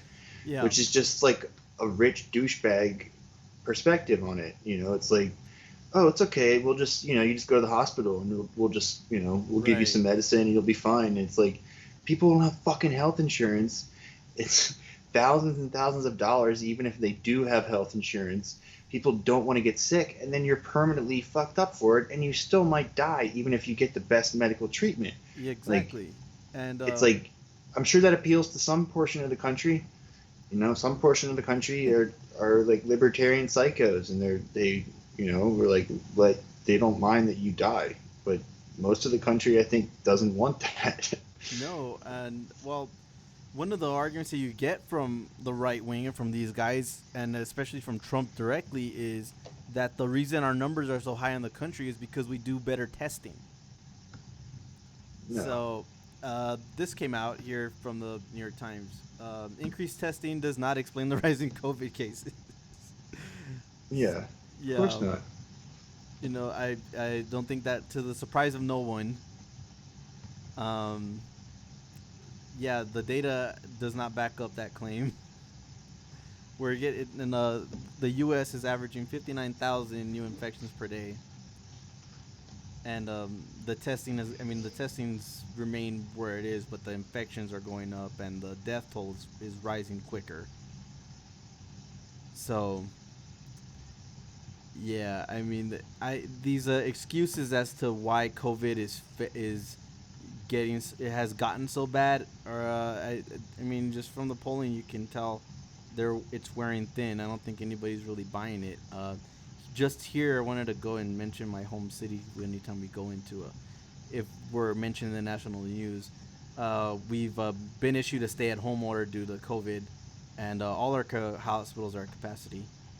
Oh shit! So what they're doing now is they're kind of it's not retrofitting. Like they're reorganizing our convention and art center where Bernie had his rally. They're reorganizing that center into a makeshift hospital to account for everybody that needs to be in a hospital bed. And they brought in the FEMA nurses too. So yeah, that's the situation as we're looking at it here where I live. Of course, I'm kind of a shut-in by now. But I think we got one of those too. The convention center thing? No, this shut-in order or whatever. Yeah. Um, The other thing here that I wanted to point out here was even within his own ranks. I mean, you have 5 aides from Pence testing positive for COVID now too. So he hasn't contained it even for himself. So the rest of us are pretty much. Like I said, they don't really care if they get sick, though. No. They're confident that they can go to the hospital and treat it. Right, and I mean, do you think? What do you expect to change if Biden gets in office? I mean, I think, like, I don't know. Like, I mean, will they do another mask mandate? Will they do? Because Biden has said that he can't do a federal mask mandate. I just think, like, I think the thing with Trump is, like, those guys aren't even trying. You know, like, right. they're not doing anything at all to try to mitigate it. They're just leaving it up to the states and saying fuck it. You know, I think at least with Biden there would be some sort of federal, like, coordination. You know, maybe like FEMA, you know, CDC, shit like that. You know, a bare minimum level of competency. You know, like bureaucratic competency that these guys in charge now just aren't capable of. It's like partly that, but it's partly that, like, they want the government to look shitty and fail. That's like what the right wing is all about, right? They want people to lose faith in the government so that they want to free market privatize everything. I mean, so that's why, like, they do incompetent governance, is because they want people to think that the government is shit. Yeah, that's funny. What that's why they cut the funding. It's a recorded strategy. I'm pretty sure they've been open about it at some point. Like, you know, starting with Reagan. Starve the beast, right? They, like, defund everything, and then when it doesn't run well and it runs inefficiently and poorly, they say that's why we got to privatize it. The government, they suck at everything. What I mean, but they're saying it like they're not the government. What? Like the politicians on the right say that like if they're not the government. Well, they blame it on working class bureaucrats is the implication. They blame it on, like, the people who work at the DMV and, you know, the people who work at the IRS and, you know, the CDC are all, like, you know, like dickhead bureaucrats, and they're not, you know, they don't care about the country. You know, it's just funny blah, how blah, no blah. one makes the connection between the right wing politicians saying the government sucks, and them being part of the government, and them actually sucking at their job. You know, yeah, I mean, there's that too, but like I said, they try to frame it like it's not their fault, that it's the people who are working 9 to 5 at these places. Which is just classist, right? So exactly, that's what they're doing, right? They're they're above that shit. Like they're the guys who are fighting for you, you know. Well, okay. What's this shit at the polling place? This looks crazy. Yeah.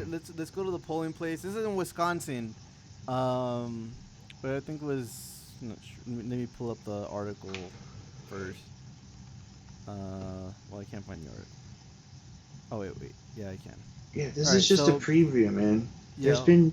I don't ever remember gun violence at polling places like they've had this year. Working at one, so you know we gotta have our best wishes out for you, bro. I'm sure all the unelectables wish you well out there in terms of if we end up in a civil war while you're working.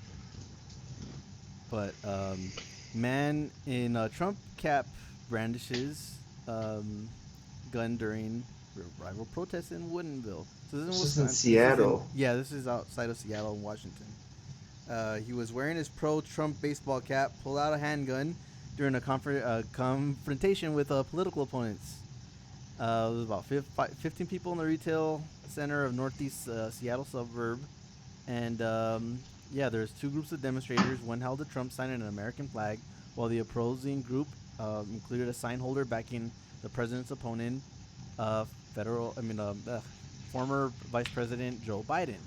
Earlier in the afternoon, there were 2 small clusters of young anti-Trump demonstrators, mostly 16 to 20. And it says, there was twerking, flipping the middle finger at the Trump protesters, exchanging of insults. Oh, look, it is a plague costume. Here we go. Hell yeah. Shout out to us. Crow-shaped plague doctor costume. There we go. I told you that was gonna be a thing. Some teens twerked and flipped the middle finger at the Trump Yeah. supporters, while both sides hurled insults. Yep. And yeah. So then let's go to the video clip here. Flung a bucket of liquid. Yeah, it says officer. There was some kind of. Here we go. Look. Tobacco juice. Who did that? The Trump supporters? So no, the protesters did that too. So Abbott escalated the situation when someone plugged. Abbott said the situation escalated when someone plugged a bucket of liquid at the man. It's widely shared in the widely shared clip. There's some shoving. Someone shouts, "It's water, you snowflake!" And it looked like water tainted by mud or tobacco juice thrown at someone not in the demonstrators group. That the group walked past the teens in order. It was probably piss. No, it wasn't. It was just water, like dirty ass water. But okay, let's go to the clip here. I think it's the same length as this one up top. So yeah, here we go. Hey, gun! He's pulling. What's your name?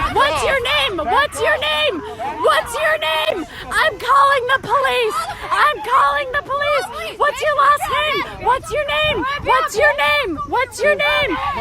Daniel Burris. Daniel Burris, okay. What's your name?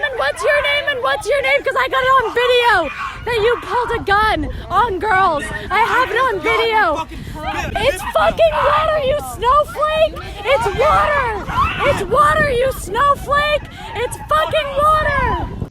Hey, gun. Teenagers? Yeah. Wow. What a dickhead, though. Like, pull a gun on some kids? What the fuck is wrong with you? Yeah, bro. Like, I mean, you're working at a polling station. What do you do in a situation like that as a poll worker?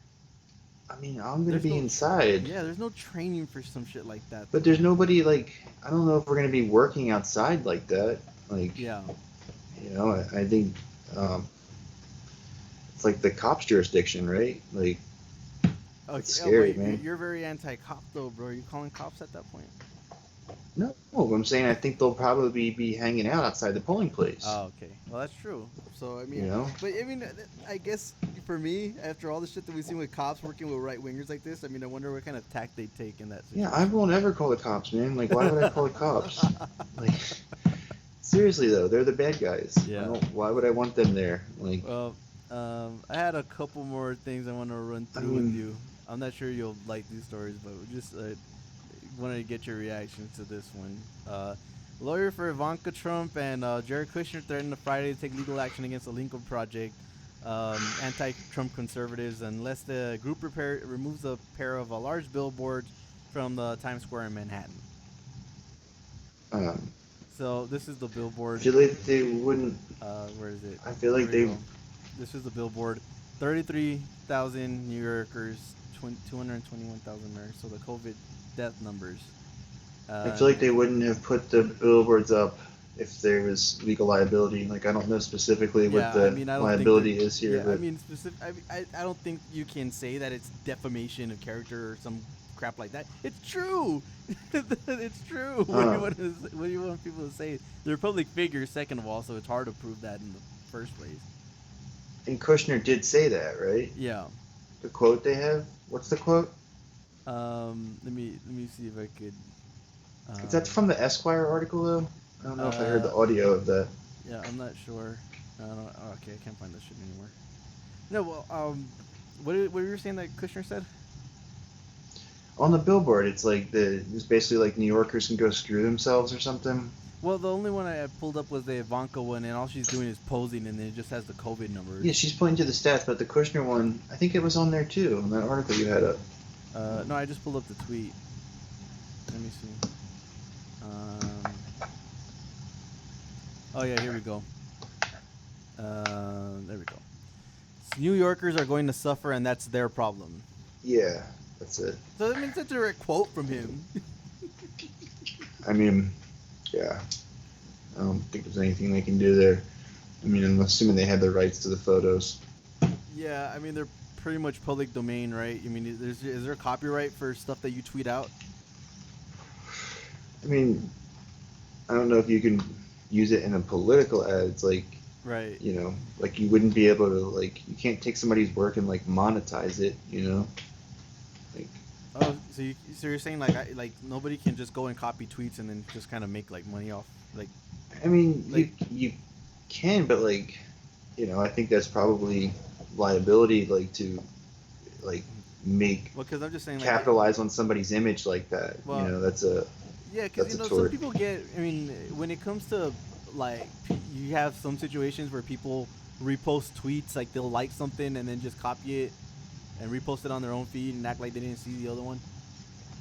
Yeah, I mean, I mean, it is kind of a dick That's- move, but I mean, I that's don't know if kinda- there's any kind of legal ramifications for that. no, yeah, I don't think that's. I mean, yeah, I don't know what you could say about You- that, but like, Would you say that's like a situation that the law hasn't caught up with the technology so much? I mean, I don't know what would you have though, because it's like there's so many.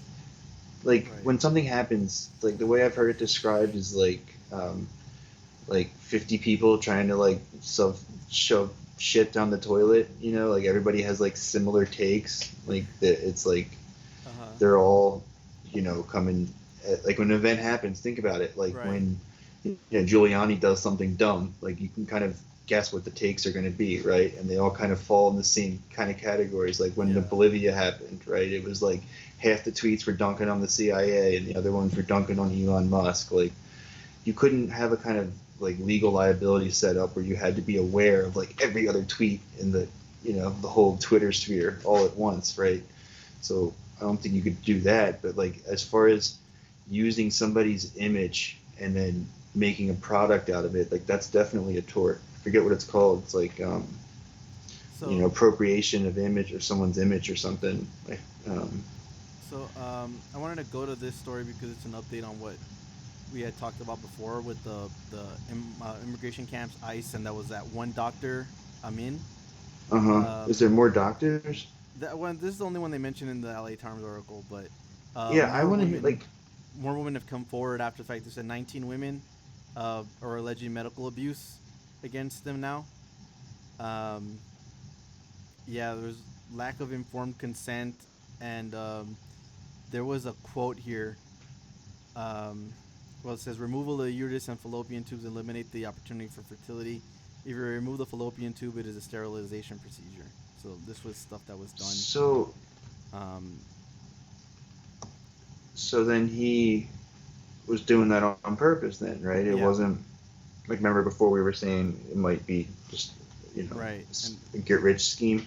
Yeah, no, I mean, there's no reason to, even if you're looking at it from that perspective, the only reason to do that is to try to sterilize. So again, it's just it was that one doctor apparently, but still. Is he being charged? Like, what's gonna go on with that? I am not. Let me go into the article and see what. There's a drawing of a medical consent form depicts a woman crying. A number of women allege that they were clear. So yeah, this is what I guess they just throw in there. But they performed overly aggressive and medically unnecessary surgery without their consent. And there was a quote from one of them that I wanted to read.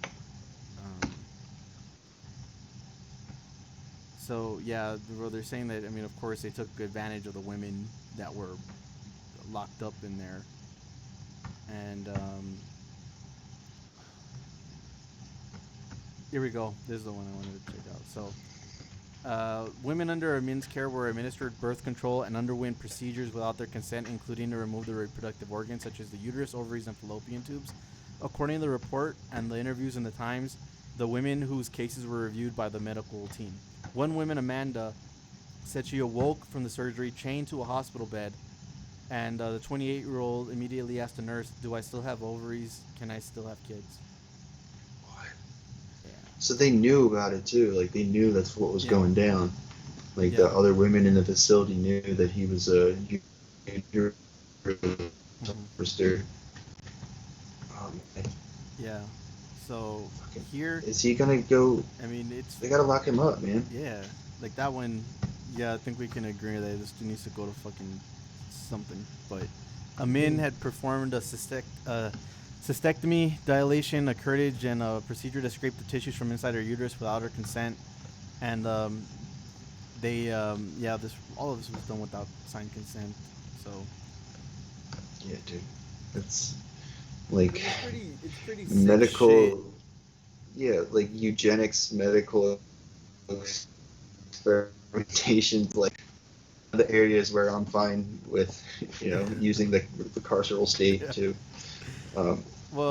keep people out of off the street. Well, his response, the response you're getting from his legal team or whoever, it's Dr. Min strongly denies all these allegations, many of which have already been proven false. We've gathered evidence, spoken with various witnesses who confirmed Dr. Min has always acted appropriately with patients and obtained consent.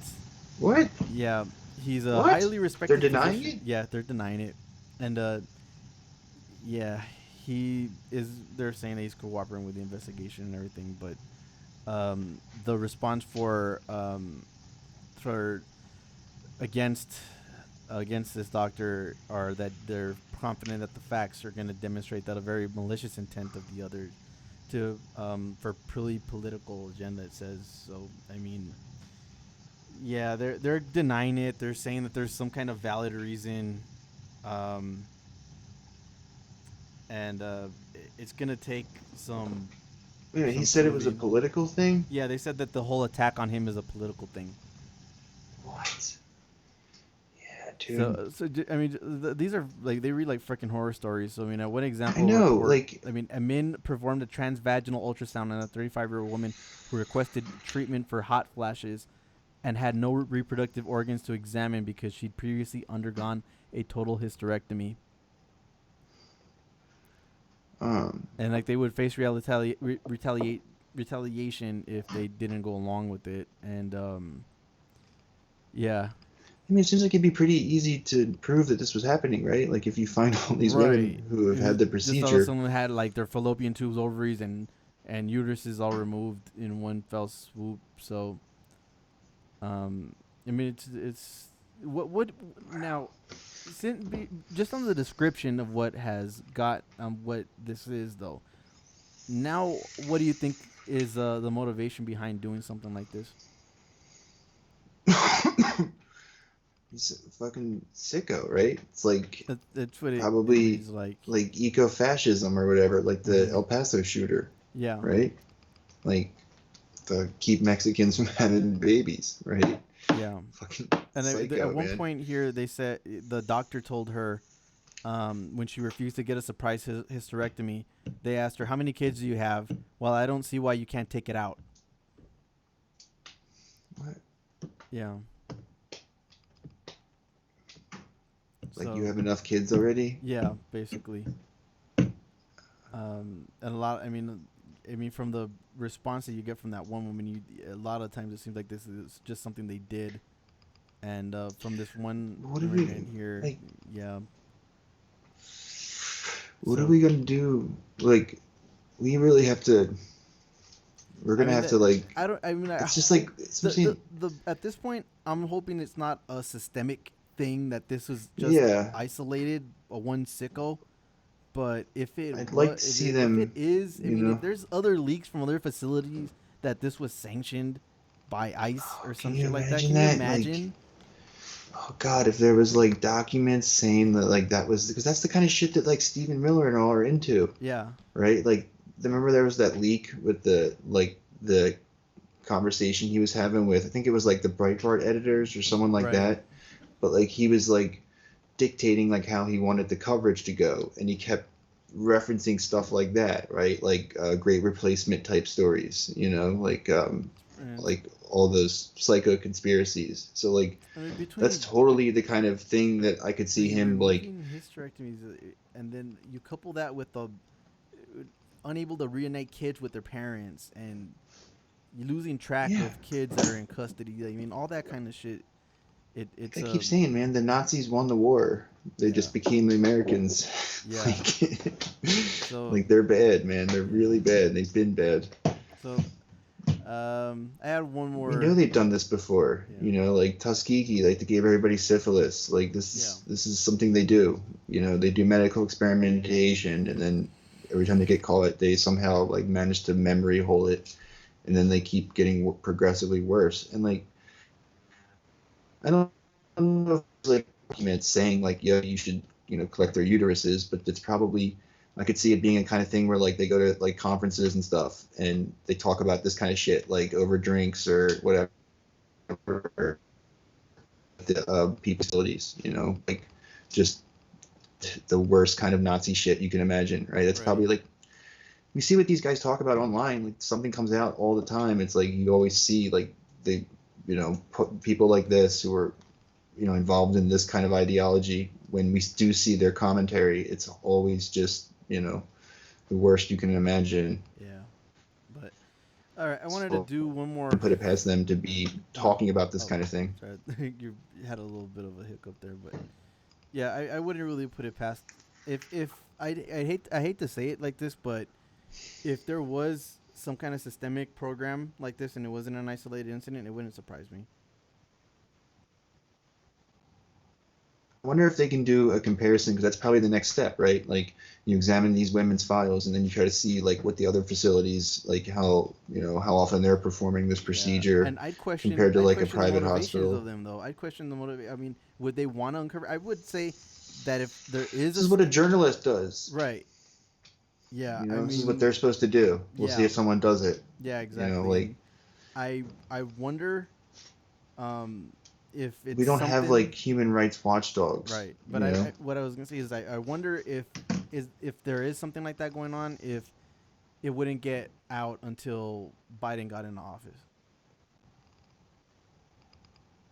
I don't know. Like, we don't have like in a foreign country, there's some like NGO like the World Health Organization or someone like that, and they would lead any kind of investigation into how this procedure was happening. Right. Like in America, like we have, I guess there's some, the FBI, I guess, could investigate another agency, but that doesn't really happen, right? Right. There's not really any like, congressional, they can do like a, congressional panel or something like that, but there's not like, you can't really task the, the Army or the Navy or whoever to investigate another branch of government. Usually the branches investigate themselves. I mean, ICE has that weird DHS status, so it's like part of the executive branch. So like, I don't know what levers of power you would be able to pull to get that. But the thing you have to do is you have to fucking abolish ICE, man. You have to defund and abolish them. Like, defund them as much as possible, and then take whatever else and meld it into, Border Patrol or other parts of the government. Like, ICE doesn't need to exist. We see time and time again, like this, they're terrible, right? Like, they're all the horrible shit from scary movies. That's the kind of shit that goes on with these ICE facilities, just like from top to bottom, like the training camps, where like, and every single one who's ever been, the over and over and over again, like that's the kind of culture they have there. So like we say about the cops, it's unreformable. You have to figure something else out, All right, so I had one fun story I wanted to go and get your take on. Oh, well, speaking of, yeah. While we're talking about this, we should probably, did you see that shit with Pompeo, right? Oh. I think I bookmarked this. You throw it on which one? Let's see. Pompeo. Hold on, I'm gonna send it. I don't remember if I sent it or not, but I'm sending it again.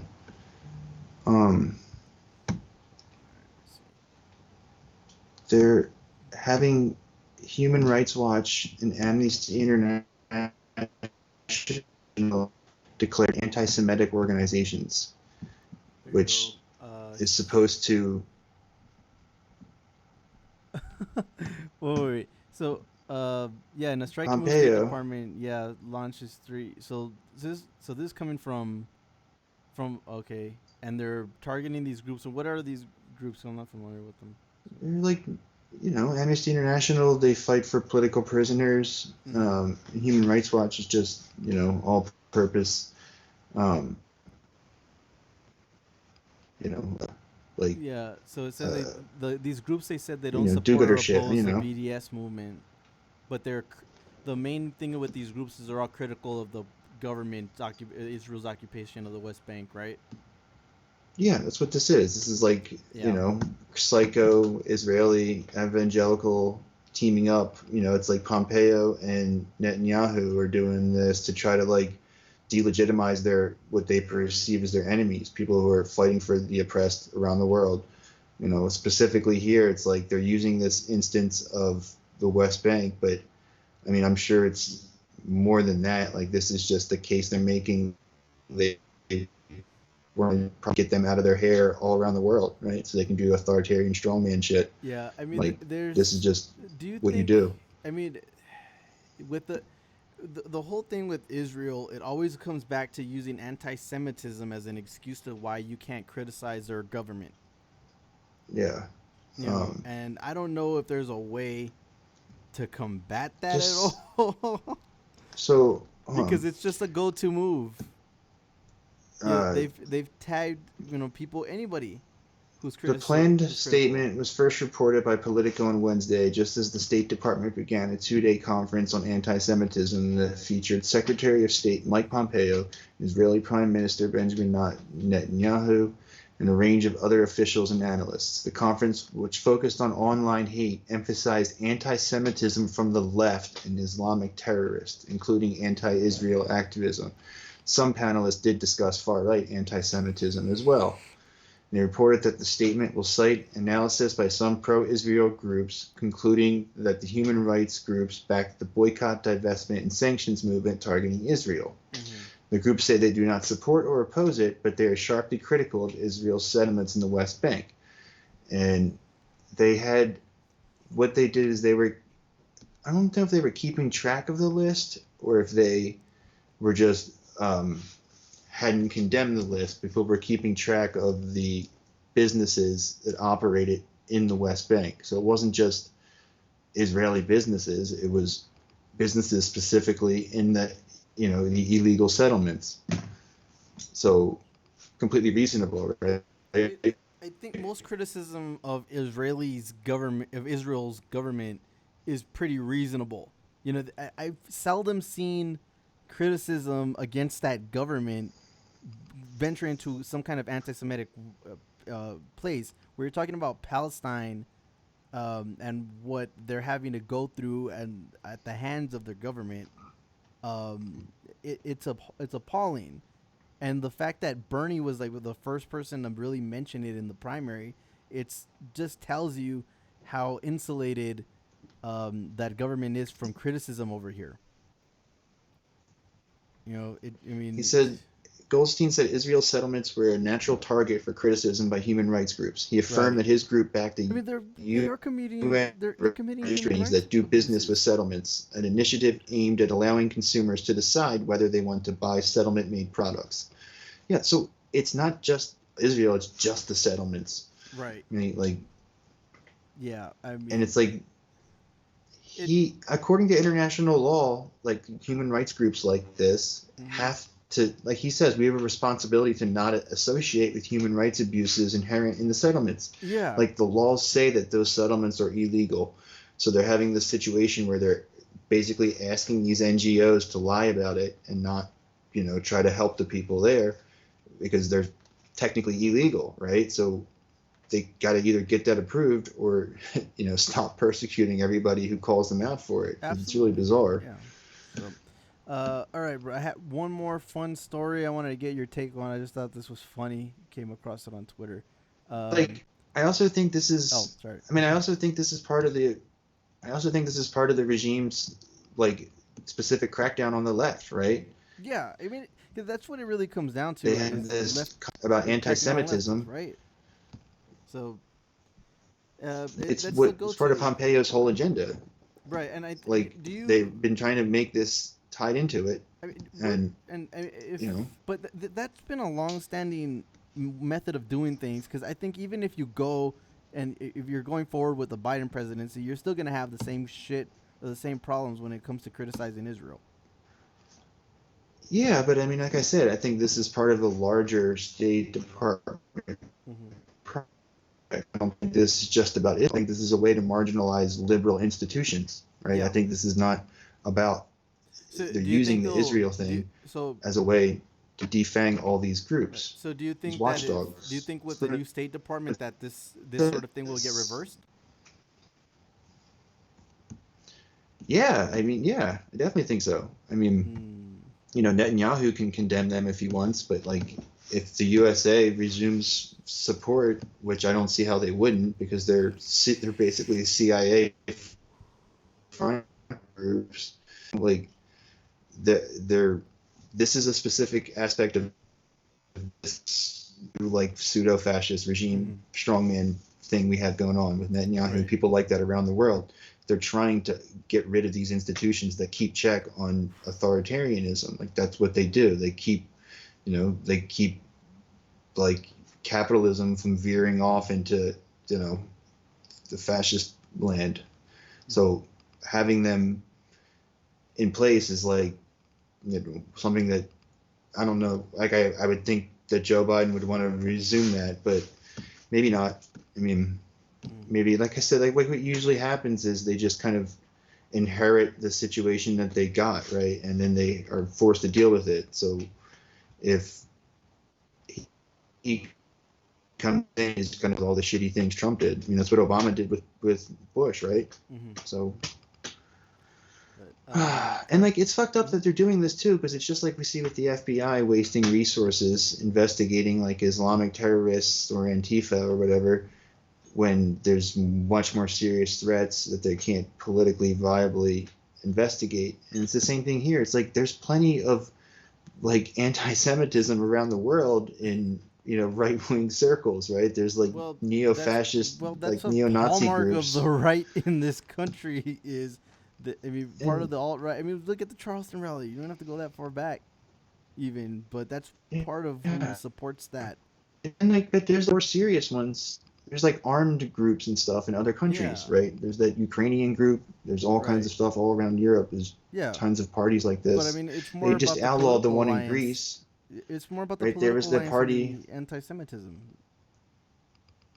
Yeah, that's what I'm saying. Like that's why they want to investigate these groups who were legitimately, like, they just had to outlaw that party in Greece, right? The Golden Dawn Party, who were, you know, a neo-Nazi party. So like, I imagine there's something like that in every country.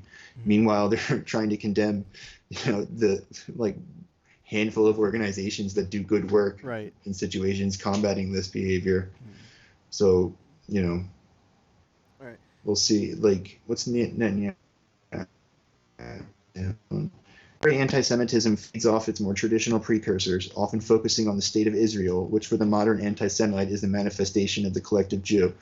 Netanyahu said, today people with opposing political agendas can nevertheless find themselves united in hatred for Israel and the Jewish people.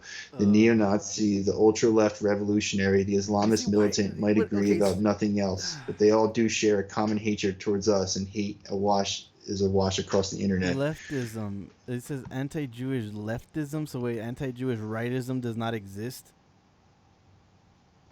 It's like, Netanyahu, here what he says, it's like feeding off its focuses on the state of Israel, like saying that he's trying to condemn any criticism of Israel, right? Like that's the way he words that. But it's he's being very explicit about it, though, huh? Right. Yeah. But it's because you can play that card and just get around any what your actual agenda is. Because if it was about anti-Semitism, he would have said right wing as well as left wing at minimum. At minimum, you know. I mean, I'm saying it's yeah. political, and it's like, I mean, I think that's troubling. Yeah. But all right, bro. I got a fun story for you. I want to get this one in. Well, not really a story. It's just something fun that came across my timeline and thought it was funny. All right. So Mike Tyson, he has a podcast called Hot Boxing with Mike Tyson. He had a guest, rapper Boosie, was on here, and Mike Tyson in the middle of the interview asked him if he was gay, and it was a pretty entertaining reaction though. But since we can play audio for each other now, so let me play this. It's pretty fun. Things about person that might be a homosexual, why do you say that about them? Do you feel the possibility that you're a homosexual and you by disrespect them, you furthers yourself from being a homosexual, or thinking you may like homosexuals? Nah, I'm straight as an arrow. I'm just saying, I'm not saying you are, but why do you if you're straight, why do you offend people? I really commented on the Dwayne Wade situation because I got offended because it's a child. That's why I really got offended. And that's why I really said if it was a motherfucking 19-year-old, 18-year-old grown person, I probably wouldn't. I know I wouldn't have said nothing. Why did you? But say I felt child? like. I'm just saying, I'm not judging you. Don't ever think I'm here judging you. I'm just trying to understand you. Yeah. And I got some demons. You ain't in my world when it comes to demons.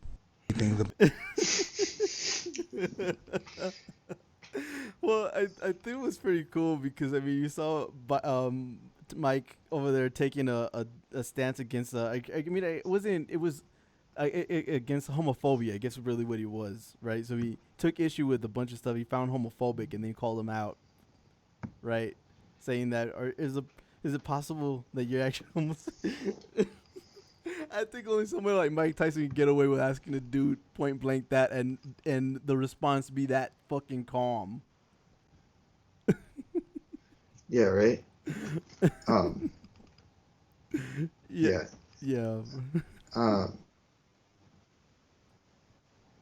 It's just not something you do, right? Like, what do you, like, even if the person was gay, right? Like, what comfortable sharing that, like, you think that's how you're gonna, get it out of them?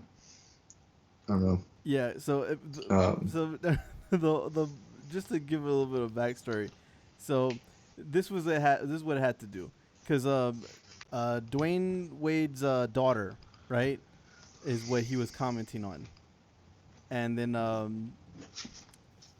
you go, so this is funny. So why do you? So this is where we saw the whole comment thing about it, but that's who he was talking about as far as where the comment. I don't know who this guy is, so I don't know how accurate. He's a rapper, but he said about these comments about the comments were originating from Dwayne Wade's daughter being transgender. I really commented on the Dwayne Wade thing because I got offended. Oh, and that's all it was? Yeah.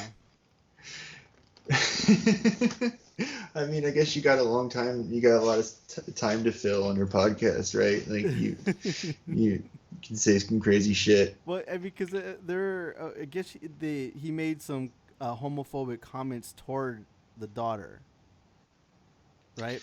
So that was Tyson being a bro. Yeah. That was him trying to put him on blast for doing that. Yeah, that's exactly what it was. All right. So he was grilling him about having those homophobic comments about it, and he's saying, "Is the reason that you're saying these kinds of things is because you're gay." Damn. That's cool. Yeah. Yeah, man. Tyson's woke as fuck, right? I mean, that was a surprising amount of wokeness from Mike. I mean, I'm a pretty. It's one thing about me is always been a pretty big Tyson fan. I'm looking forward. Yeah, me too, man. Yeah, he was my favorite fighter. Yeah, he's absolutely my favorite fighter. I mean, I remember seeing the comeback fight. We ordered that fight live when he fought Peter McNeely. And he knocked his ass out. Yeah, that was pretty. I mean, they stopped the fight. The dude threw in the towel. I remember that, but it was still. Yeah, I feel like that was all staged, right? What, the comeback fight? I felt. No, the throwing in the tail part. Oh, well, I mean, I don't know, because the dad was the corner man. I remember that. So then he just sees his son get his ass whooped and was like, nah, I'm just throwing in the towel. He already got hurt with that one. Iron Mike, I mean, I don't know, like, what happened, like, because he was never the same when he came out, you know? No, he wasn't. But there's a few things into that. Well,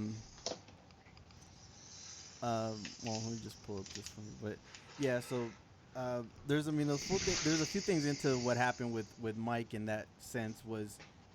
By that time, he had already lost to Buster Douglas. That era of invincibility was already kind of lifted.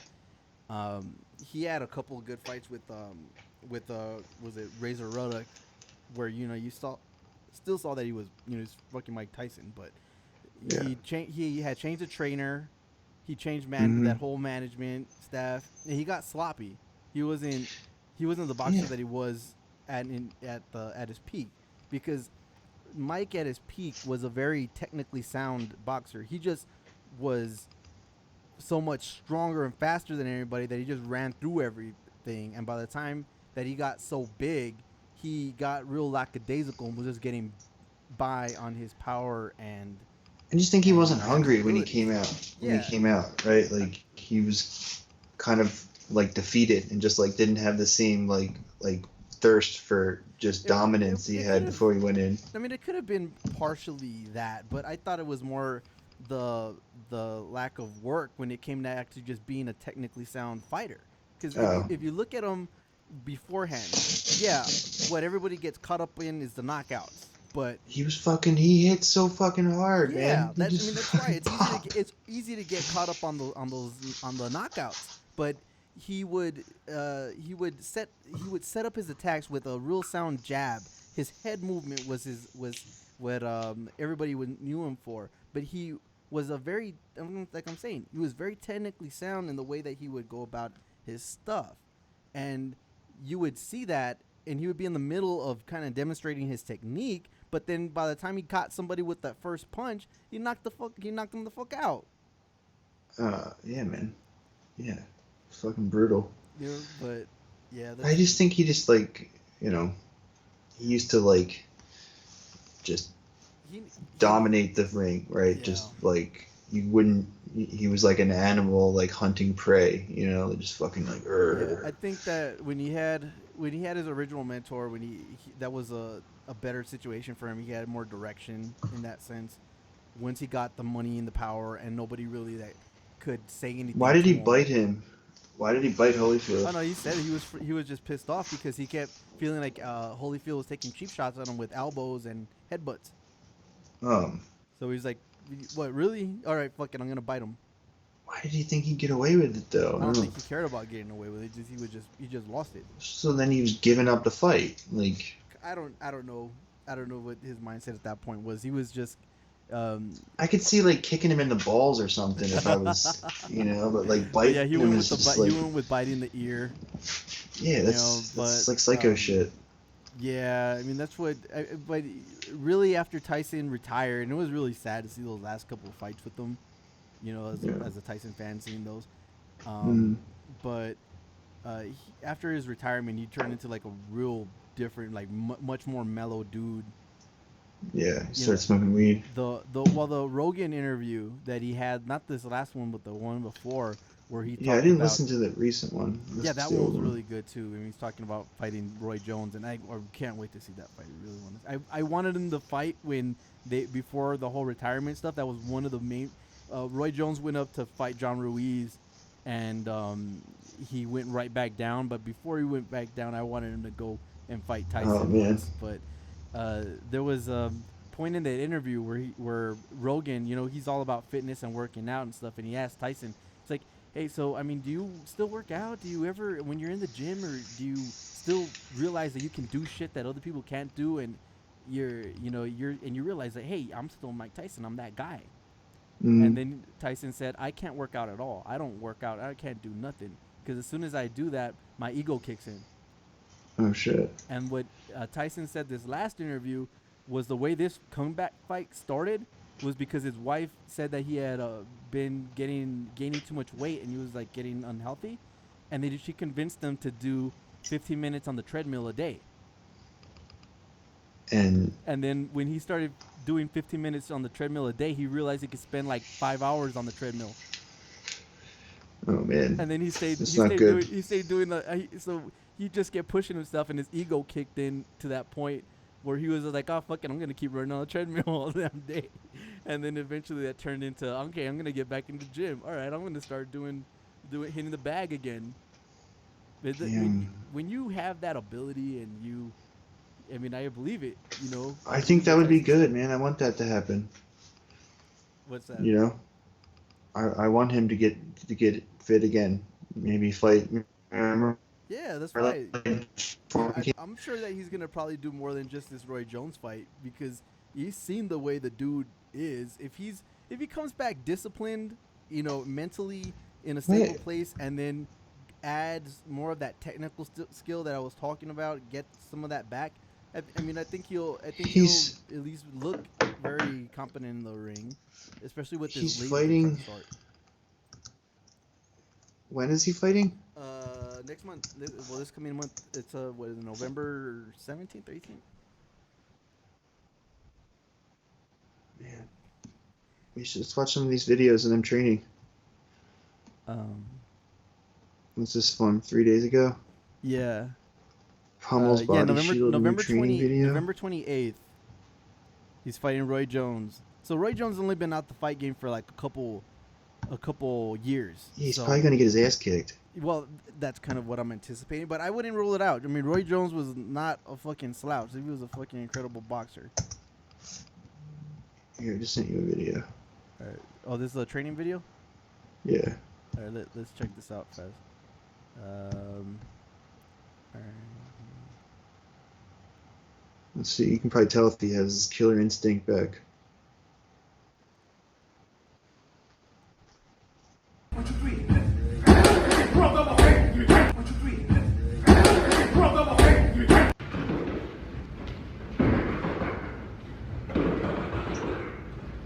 Nah, man.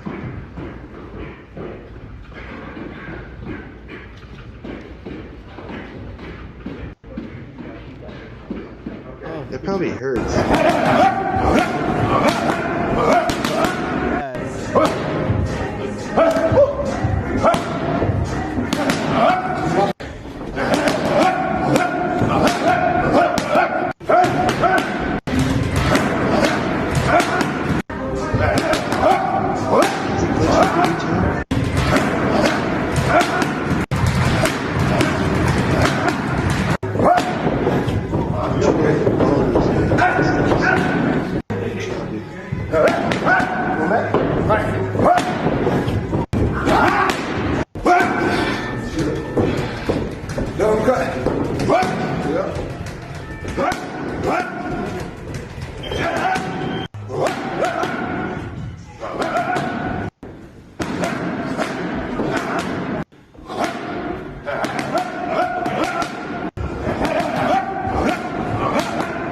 Yeah, I mean, like these dudes both look pretty damn decent.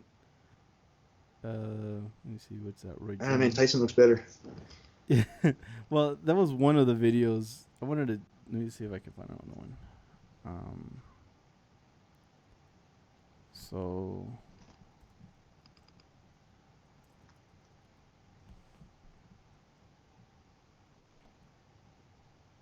here we go.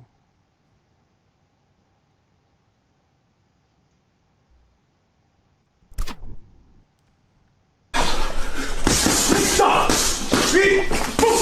KO. Stop! Speed! KO. Don't look at your leg. You move your punch,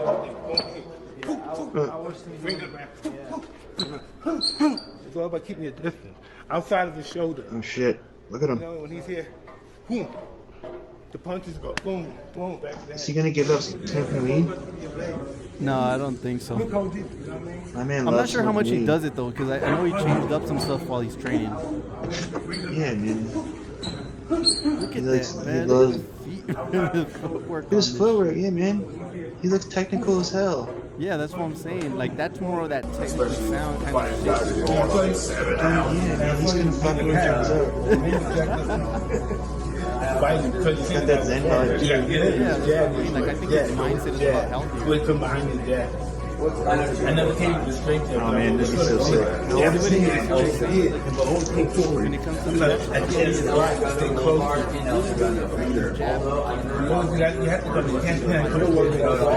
See your hand. Your hand never goes when you come to the jab. You want to go this way? How are you going to do it? Carefully. Go again? Yeah. You want to get to the side. You got to get to the side. It depends on where you like to go.